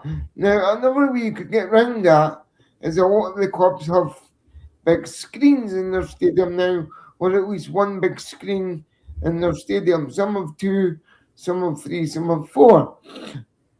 Couldn't you even show it on the big screens too? Because I must admit, Joe, from where I sit, if people stand up, you're sitting down permanently. You can't see any of the decisions. Yeah. You're going on what the crowd reaction is. Yeah. I think having it shown on the big screen, I don't think that's an SPFL rule. I think that might be a UEFA or a FIFA decision. It's FIFA. It brings the game into disrepute. I think it comes under the bringing the game into disrepute. That is a load of rubbish. I'm sorry, but it is, because big screens are there for a reason, not just to advertise bottles of Coke, bottles of Pepsi. Yeah, but some stadiums don't bring up the. Yeah, but to be fair, though, to counter your point, though, because I've been to some games where big screens are in hand, the big screens aren't necessarily for decisions, though. The big screens are there purely because they'll actually present like what players are on as well. Like whilst you're watching, if you're watching the game, and it has like the match times, so like because you know where the games are at. If you need to, I mean, I'm not for it, but I know some people do, like leaving early. Well, you know what time the game's on, so like, it gives you that, but. The decisions do come up if they choose to. They shouldn't always be there because it does provoke a riot. Yeah. But I actually think the best way to do is if you are like a non-able individual, there should be. It depends on how you do it because it is quite difficult. You could actually have like for like say for like a disabled section. So that's probably like if my brother ever decides to go to a football game.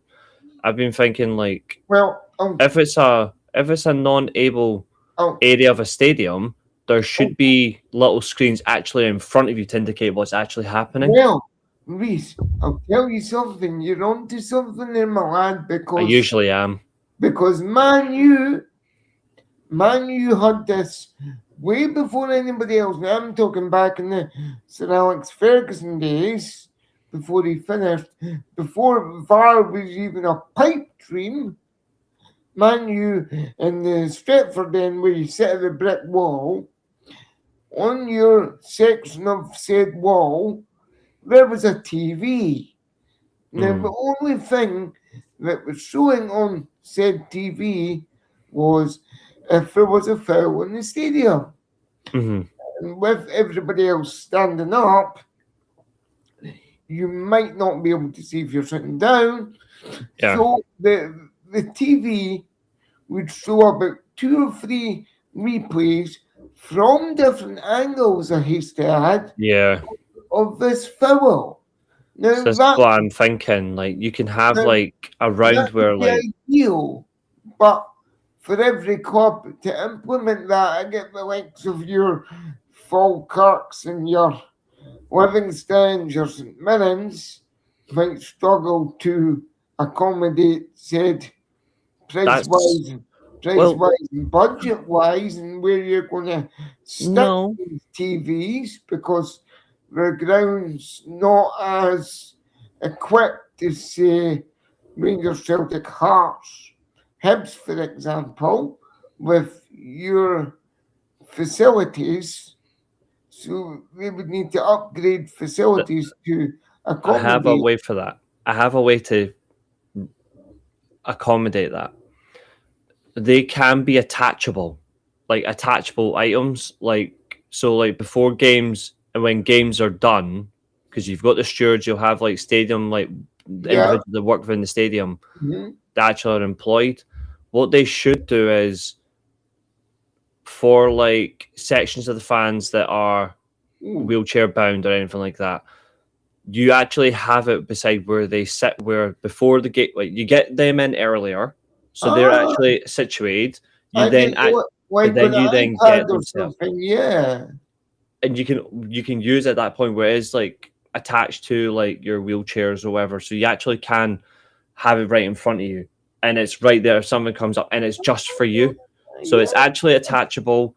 That sounds quality. It is feasible as well. We have to bow out very shortly, gentlemen. Yeah, you do. You have to get to your game at Easter Road in the less. Yes. Who are you losing to today? Livingston. Oh right, that's an easy win. That's an easy win for Hibs. I just wanted to add a point about VAR. And it's touching on the Murrayfield.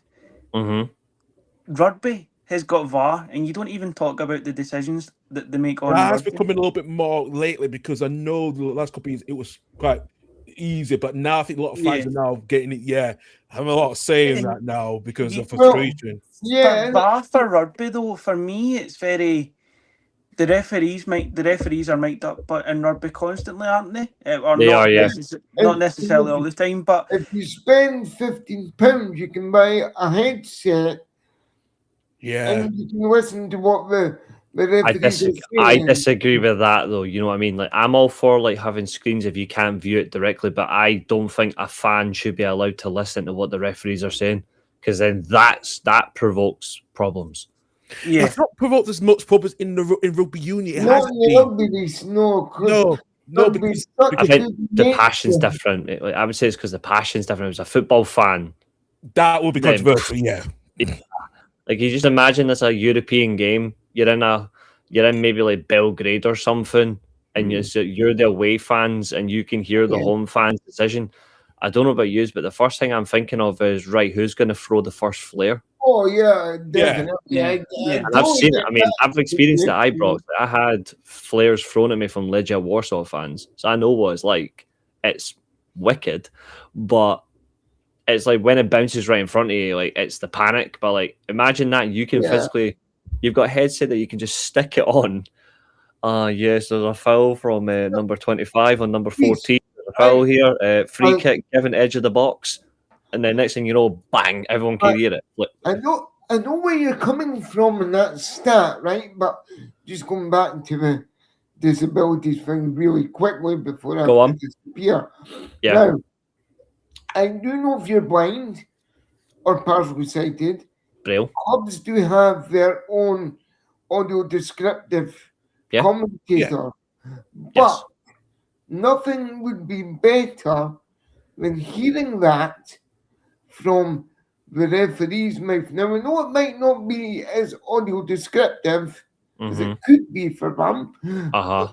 Surely, in that instance, Mm-hmm. wearing a headset so you could hear what the referee is saying Mm-hmm. would be beneficial. No? If you are of that ilk, then fine.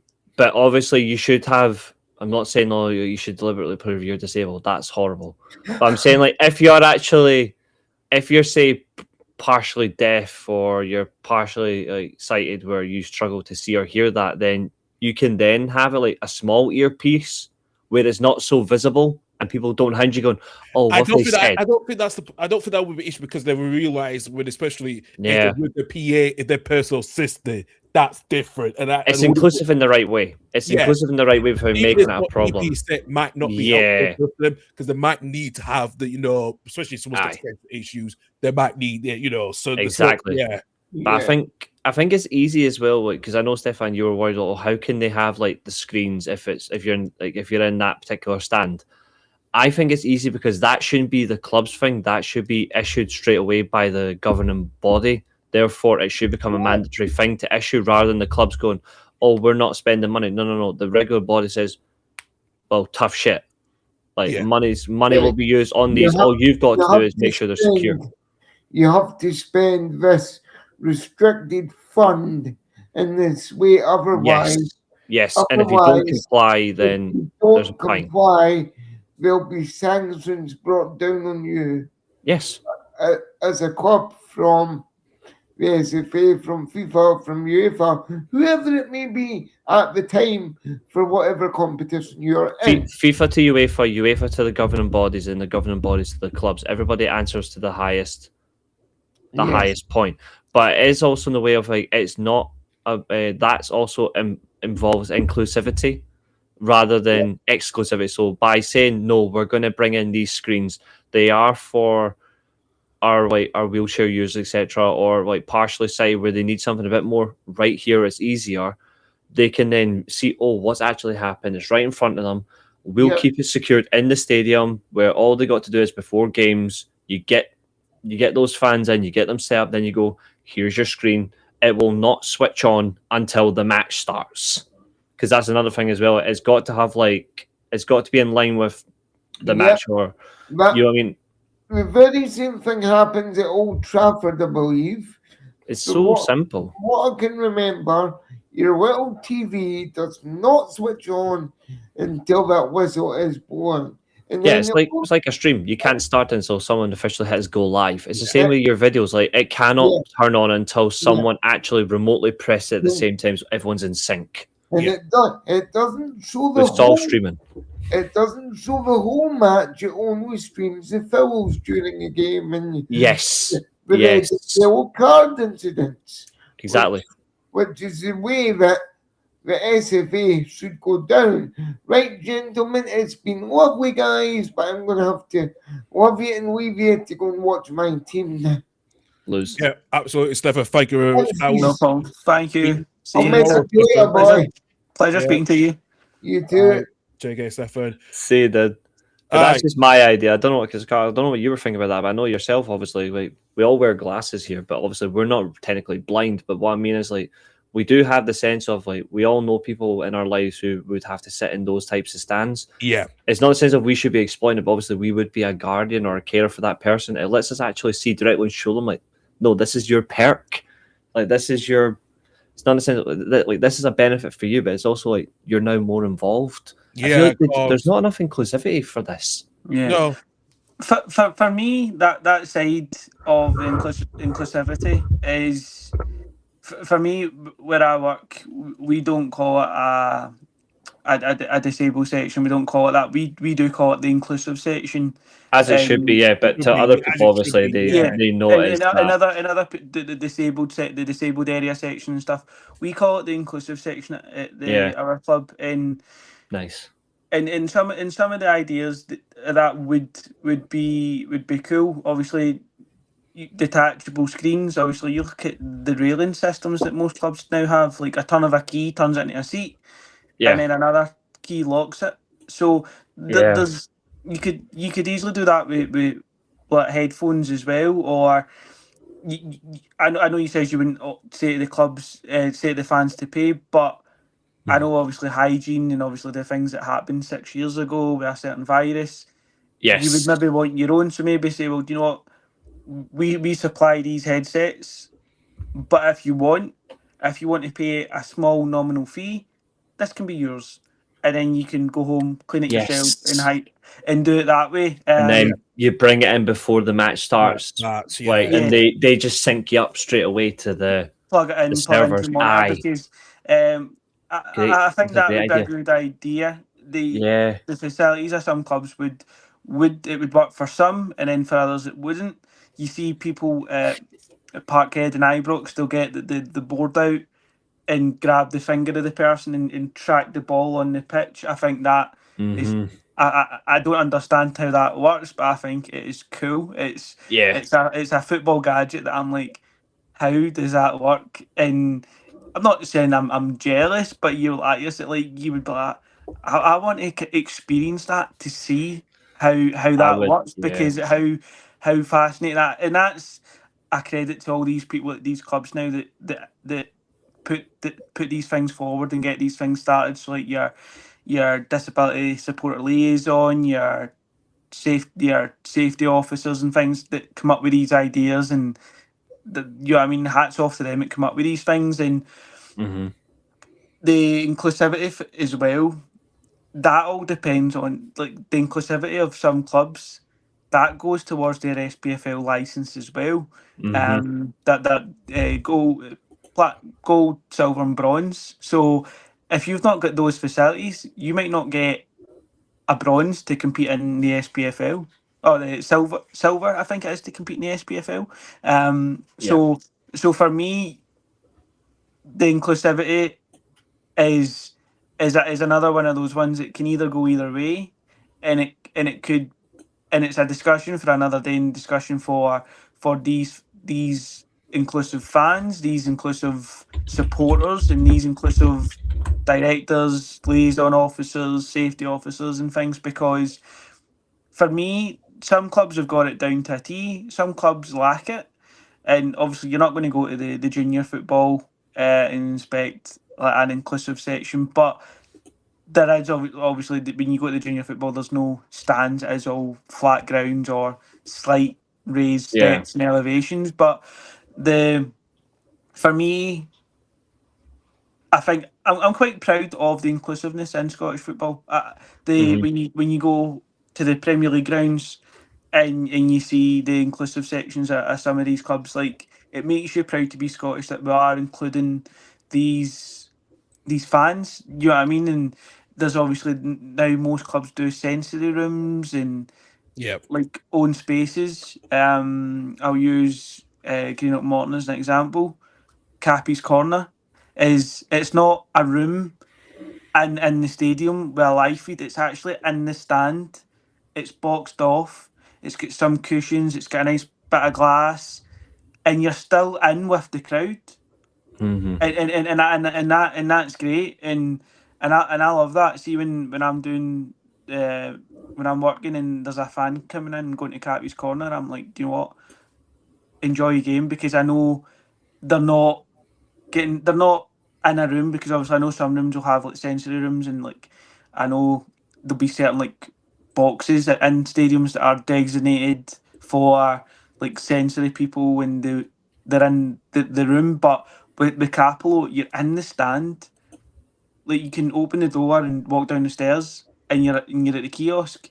But when you're in these sort of bigger stadiums, you're not out the way as such, but you're in a room, or you're in a spare hospitality box, Yeah. and yeah, Parkhead, you can press the button and hear the atmosphere, but it's not the same as being in the crowd. And being in the crowd and being part of the crowd is where it should be, not in a room. But again, it's one of those ones where it's a discussion that's opened, and the again, I'll use Great Morton as an example because I'm in there nearly every week nearly, but the inclusiveness in for all supporters at Capello is great. You know what I mean? There's a safety officer who's fantastic, and you've got an inclusive staff member who again is fantastic, and it's people like that keep these sort of fans coming back, knowing that they are heard and got their own area, that they've got no issues, and that's great. And when obviously I don't know if you've been to Capello is a small ground, and when you're in the inclusive section at Capello, you wouldn't necessarily need a mic to hear the linesman, because the linesman is literally like how close I am to the screen, that he is literally that close. And then obviously at Capello as well, we need to go on a different radio channel because it can interfere with the referees as well. So that's how close. So that's how close we are with the referees at Capello. But and you hear them going foul, red ball, questionable decision, questionable foul, questionable foul. So you hear all that. But no, the inclusive side of Scottish football makes me proud to be Scottish, because I think there's an inclusive Scottish supporters association as well, I'm pretty sure. I think so, yeah.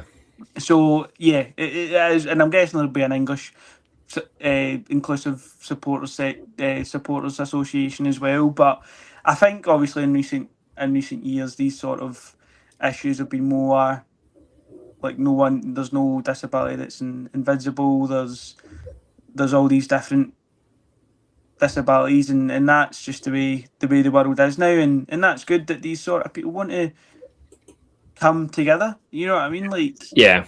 And I think that's great when you've got someone that might be out the comfort zone. Like, you need to remember these people could be, and in my other job I work in care, like they could be 1-to-1 care during the week, and at the weekend that's when they get their extra hours, and they get to go to football. They get to go out of their care facility. Yeah, that's same with me, because I'm a sport worker, and I know one of our sport people goes to the Hibs games as well, and yeah, they put extra hours for him. Yeah, so and it's that sort of football. It brings everyone together, no matter age, gender, race, disability. It brings everyone together, and that's the joys of it being the national sport, I guess. You know what I mean? It's an inclusive sport for everyone, and that's what makes football the best sport in the world, and not rugby or cricket.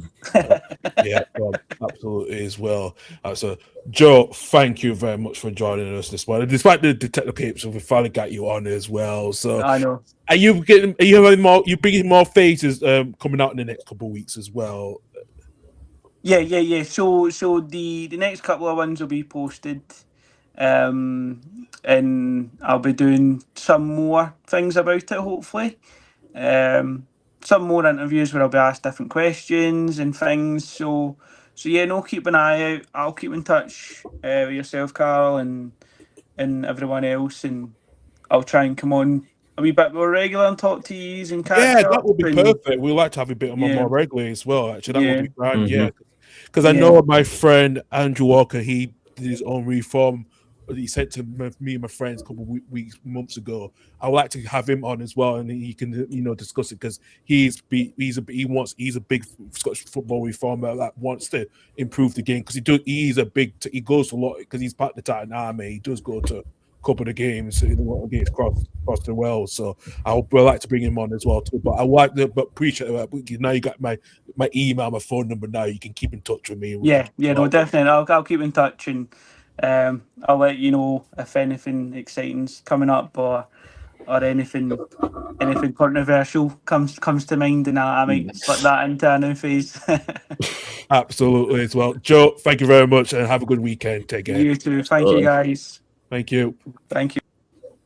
Thank you to Joe for joining us as well. Reece, that was a good chat with him for since 11:30 and a lot to discuss as well. Really was in depth as well. So yeah, really interesting. Good ideas back and forth. You can definitely see a lot more in that way. It's definitely beneficial. Yeah, absolutely as well. Right.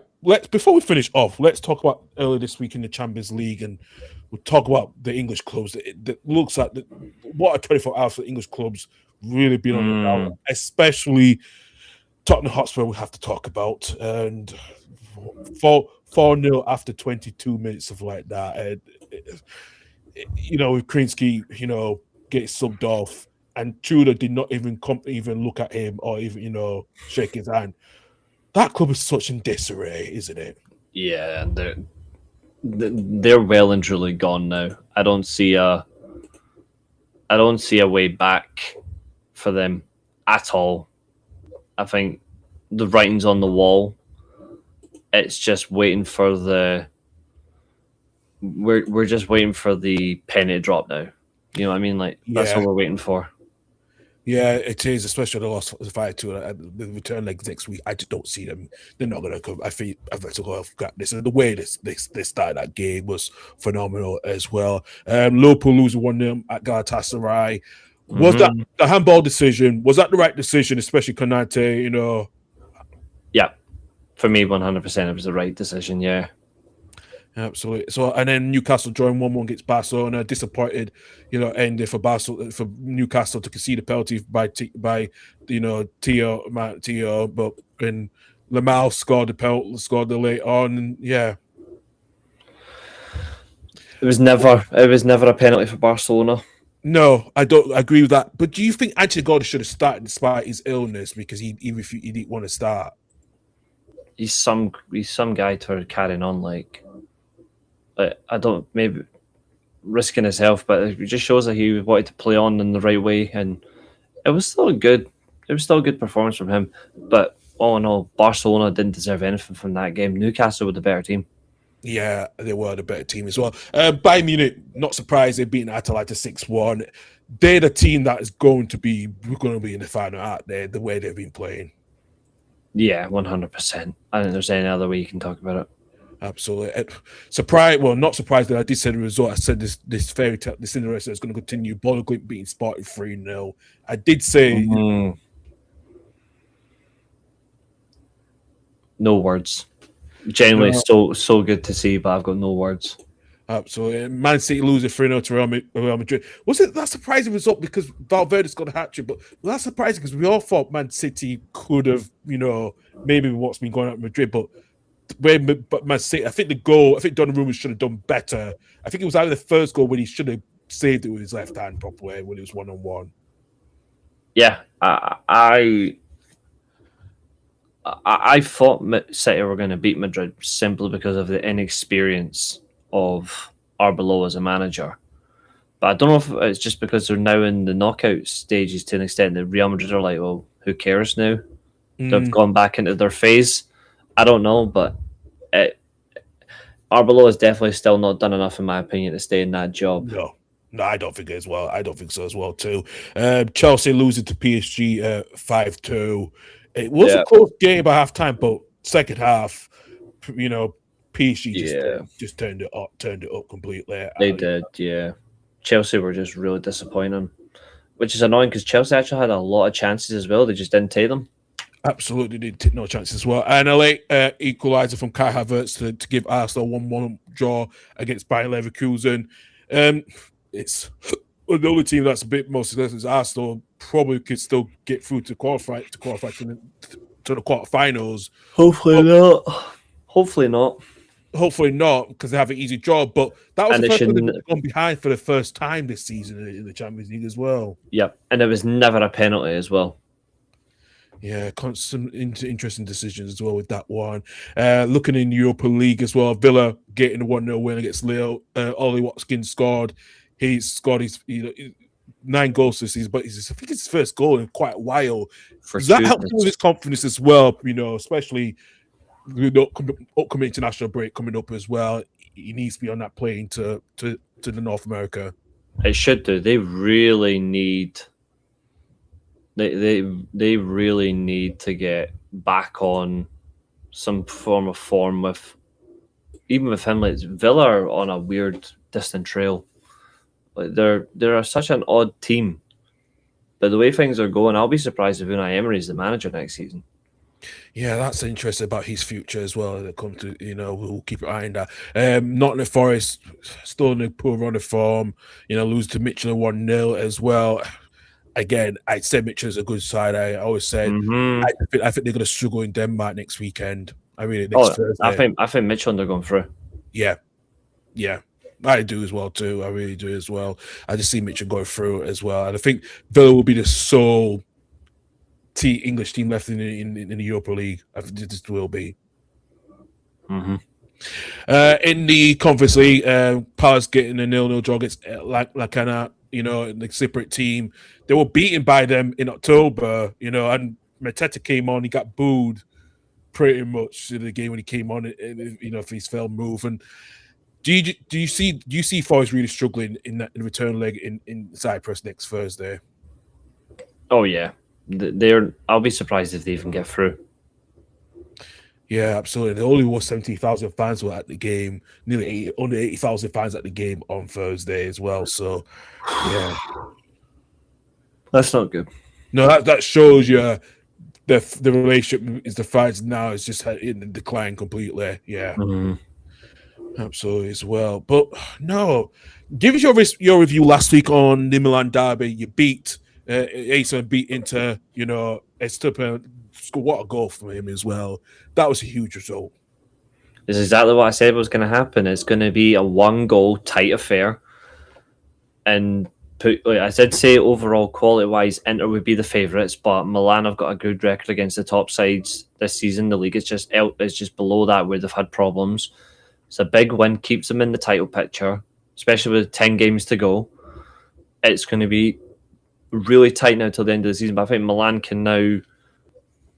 They have to just take it game to game, not focus on Inter, focus on themselves. And Inter might drop points towards the end of the season, but there's a massive result. It was a great goal, good team play, but one thing is for sure, this game's proven that 3-5-2 has to go. It needs to go back to a four at the back. I don't know why Milan need a back three anyway. They're actually far better without one, but it's long overdue. It has to stop. But it was a really good game, really good end-to-end game. Absolutely, it was a really good end-to-end game. I'm just getting some latest score lines in the championship. It's all 3 games. It's all 0-0 at Coventry City, and also at the Riverside Stadium and at the Kassam Stadium. It's still 0-0 in the championship. 1 goal, Lincoln City take the lead against Stockport County, goal from Moylan as well in the 10th minute. And it's 2-0 to Rotherham United against Bolton Wanderers. And it's 0-0 at Harrogate Town against Salford City. But at Middle Eight, it's 2-2 between Notts County and Chesterfield as well. Notts County are down to 10 men as well in that game as well. So, yeah. Interesting as well. Let's finish off with one thing, Reece. And I know we don't like to include politics and with football, but with what's been going on with the Middle East and with conflict Iran, it looks like Iran are like they're not going to go to the World Cup. What's happening? And they only refuse because the US bombing Iran and so forth. What's happening in the Middle East, the conflicts. This World Cup is so much in disrepute because of now of the host nation is just bombing the country. The national football team have refused and now not going to go. Where does this lead to now? Because especially Infantino just gave bloody Trump that peace prize weeks ago. It's just It's the same with Scotland's opening game at the World Cup is against Haiti, isn't it? Yeah. 7 players from their national team is also banned as well. So Scotland games get actually distribute. I actually think, and I'm going to stand by this because I said about Russia and Ukraine when the Russian football players got scapegoated, and the Ukrainians were allowed to carry on, and they're the biggest melts on the planet. I'm going to stand by this. If you're going to ban the Iran from playing, then I don't care for the host country, but the American team should be banned as well. Like, you can't just have one, even though Iran are being bombed here, like, it's always one or the other, and it has to stop. Like, you can't just exclude one when the other one is causing the damage. Like, both of them are in the wrong. Both of them should be equally punished. Therefore, if you are going to ban them from the tournament, then America's got to be the same. Yeah, well, as I said, they've seen on the BBC website, Iran, and you also have call for each other's World Cup absence completely. And again, like I said, it's just 1 minute he said one which was sending in social media that Iran should be welcome to World Cup before the second they should not be involved. It's just what is Infantino doing? What is Jennifer doing? Why is he not being, to say, look? It's because he's in the back pocket of all of them. Exactly, yeah. So I tell you what, and I'll stand by this. Even though he's an absolute fraud, this wouldn't have happened under Sepp Blatter. Yeah, that's a good point as well. He would have dealt with them both. I feel like Infantino is too much after the whole incident with who was is it the UEFA president? These issues with the Agnelli. Alexander Stephan, yeah. Yeah, when he called Agnelli a snake. I think Infantino is afraid to get on the bad side of anybody. He needs to put his foot down. He's in charge of football's governing body. He has to make an official ruling. Yeah, and he's not even doing his journey. You can see after post Qatar, he's not, Damn. Wow. Yeah, that's what happened as well. Yeah, so some of the Iranian women's national team has been some of them been given a humanitarian status in Australia. What's been going on? So yeah, because they refused, they were not going to sing the national anthem, and especially with the current regime. So it's right. Yeah. So it's a mess at the moment, and that I think it's resolved. And then all of a sudden, just as yesterday, the games in Boston for the World Cup are now going to be held after they resolved the funding issue bullshit as well. So yeah, and exactly, Michael. I watched that. I thought it was a joke, giving him the FIFA Peace Prize. Yeah, absolutely. Yeah. He's in his back pocket. 100%. He's in Trump's back pocket. Why do you think he's living at Trump Tower then? That's exactly it. Yeah, exactly. It really is as well. So it's a scam artist job, and I'm sick of it. Absolutely. Give us what your take last week on the ugly ending in the Scottish Cup at Ibrox and Sunday. Give us your take on that, because what happened before the game as well. For me, I'm going to stand by it. It didn't matter who was going through. It was going to happen. It's now going to make sure that going forward there will be no ticket allocations at these games if they're held in these stadiums. It's going to be empty and quiet. I also think it doesn't help that with the way it's done. I know obviously he's celebrating because he's put the team through, and obviously it's a fan's right to just try and put a player off like during a penalty shootout, but when Kvara literally stuck his arms up in a cross position, that added more fuel to the fire anyway, in my opinion. And it was only inevitable before the violence kicked out. People are going to blame the Rangers fans, but it's both of them. Both of them chose to run on and fight each other on the pitch and outside. Celtic fans also were spray painting IRA on the Broomlin Road stand, like on the walls. Jeez. And they smashed up the seats. Celtic fans smashed up the seats in the family at the stadium last week. but they're not getting talked about. It's only if it's Rangers fans. I'm sorry, but that's not acceptable. That's a bit biased. It should be unbalanced. You know, Thousands of pounds of damage was made, and what's even worse is the stewards didn't even do anything. They didn't stop them. I question the stewards. What were they doing? I'm thinking, why did you let this happen? You know.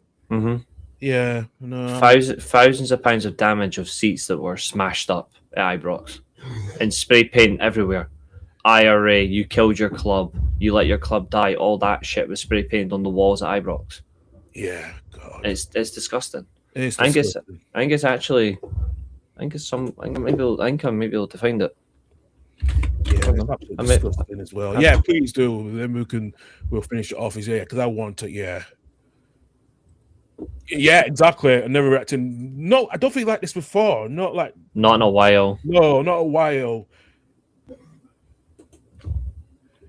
Yeah, absolutely as well. You know, I think it's on this one.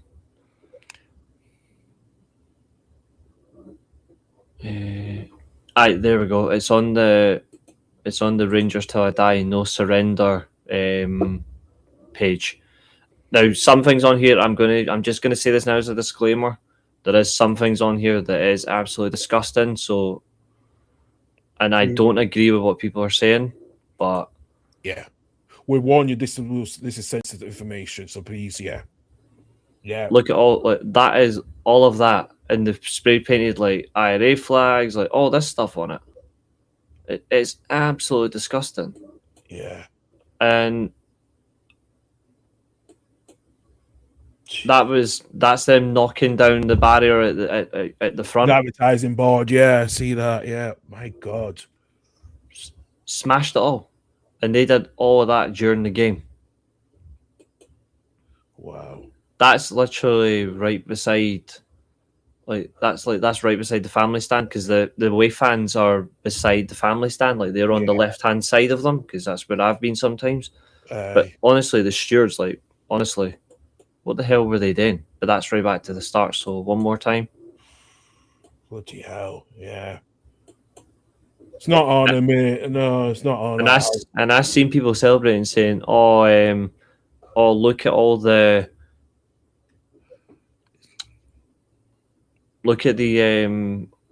pro IRA, pro Palestine, pro Irish stuff." And I'm like, Celtic are a Scottish club. They need to stop acting like they're Irish. Just like Rangers need to stop acting like they're English. They're Scottish clubs. It's just becoming too much. Yeah. But this is absolutely disgusting. And people are advocating get revenge by doing a riot at Celtic Park, and I'm like, no. It doesn't. Two wrongs don't make a right. But this is disgusting here. That's disgusting. I'm sick of all this. Yeah. And then this. Yeah. That's reference to the Ibrox disaster as well. This is just not even funny. No, it's not. It's not funny in 2026. I'm sorry. And in the right beside the wayside is literally right beside the family stand. Yeah. No. Spray painting they're boys on here. This is.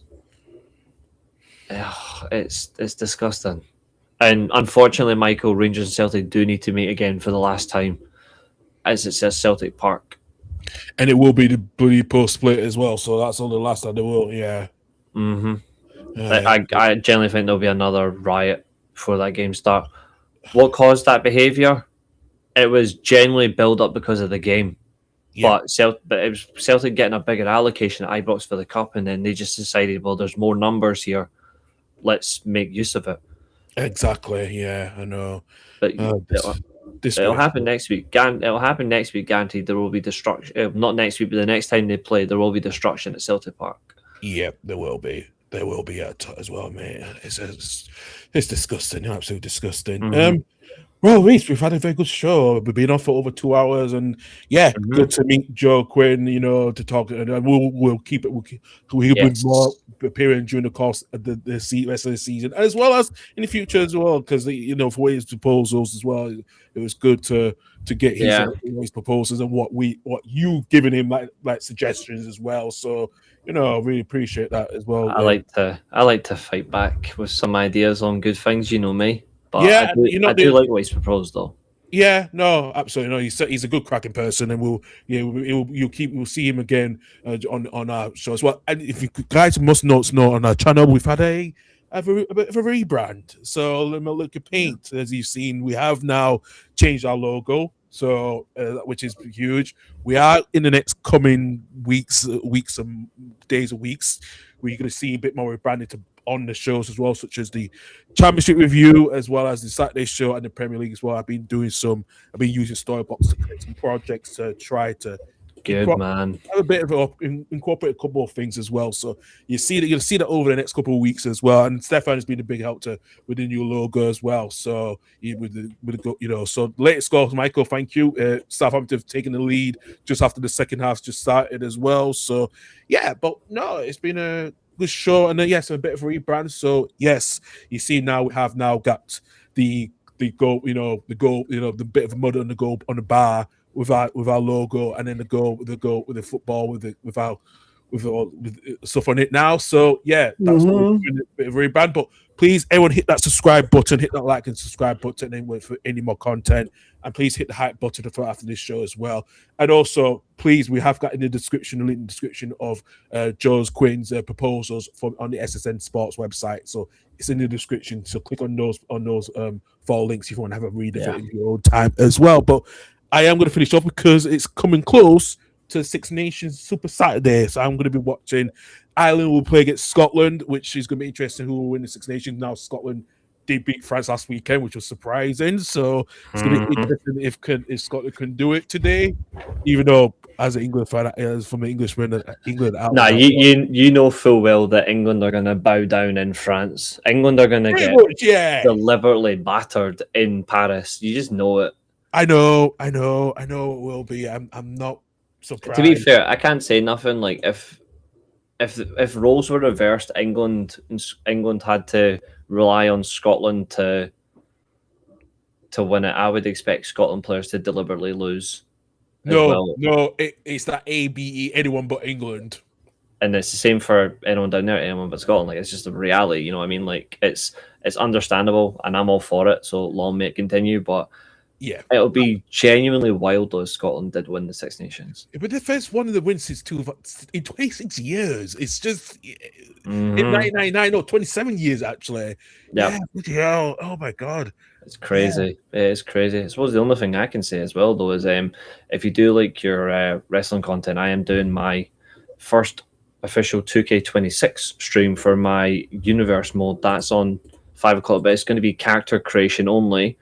And it's my first full stream as a monetized content career. Congratulations! Yes, I know. Congratulations as well. That was some big news when you told during the stream last night. It got made monetized. I got some congratulatory super chats, but I need to figure out how it works because it says I need to submit like tax forms. So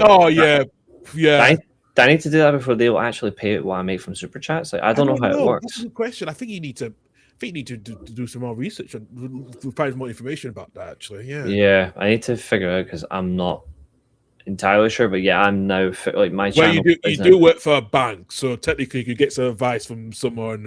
Yeah, true. But yeah, my channel's now officially monetized, and I do have membership. It was told 24 hours. Like set up my memberships, right? Oh, you've got 24 hours to wait, and I literally got done at like 12:30 last night. Wow!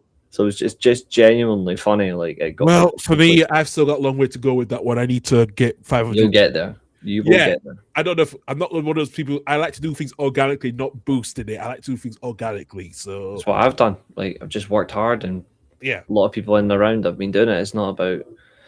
There's people who literally pay their own money to buy XYZ, and there's people who actually send super chats to get people just to subscribe to their stuff, and I won't do that. For me, it's like it's an option. People can do it if they like. That's just how it works. Yeah, but for me, I like the old way and just to build it up, work hard, and get your head down and everything. So Yes, same. Absolutely. Reece, thank you very much for joining us as well. Thank you to Stephan who joined as well. He's gone to watch Hibs against Livingston coming up shortly as well. Like I said, myself and Stephan are back on tomorrow night with Michael and Annie to do the championship review around about 8 o'clock in the evening as well. Well, like I said, me and Doug don't know what we're going to do our next 20 podcasts, but keep an eye on that as well too. So, but we'll be back here next Saturday at 11:30 here on the Total Leaving Home Football podcast. So thank you very much for everyone for watching in as well. We'll see you guys at the same time next weekend.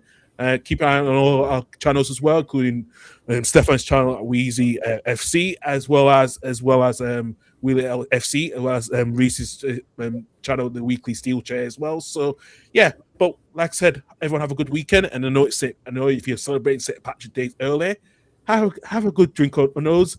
Don't get too drunk. Be responsible as well. So thank you very much for everyone. We'll see you next week. Bye bye. Steve Clark to Leeds. Whatever.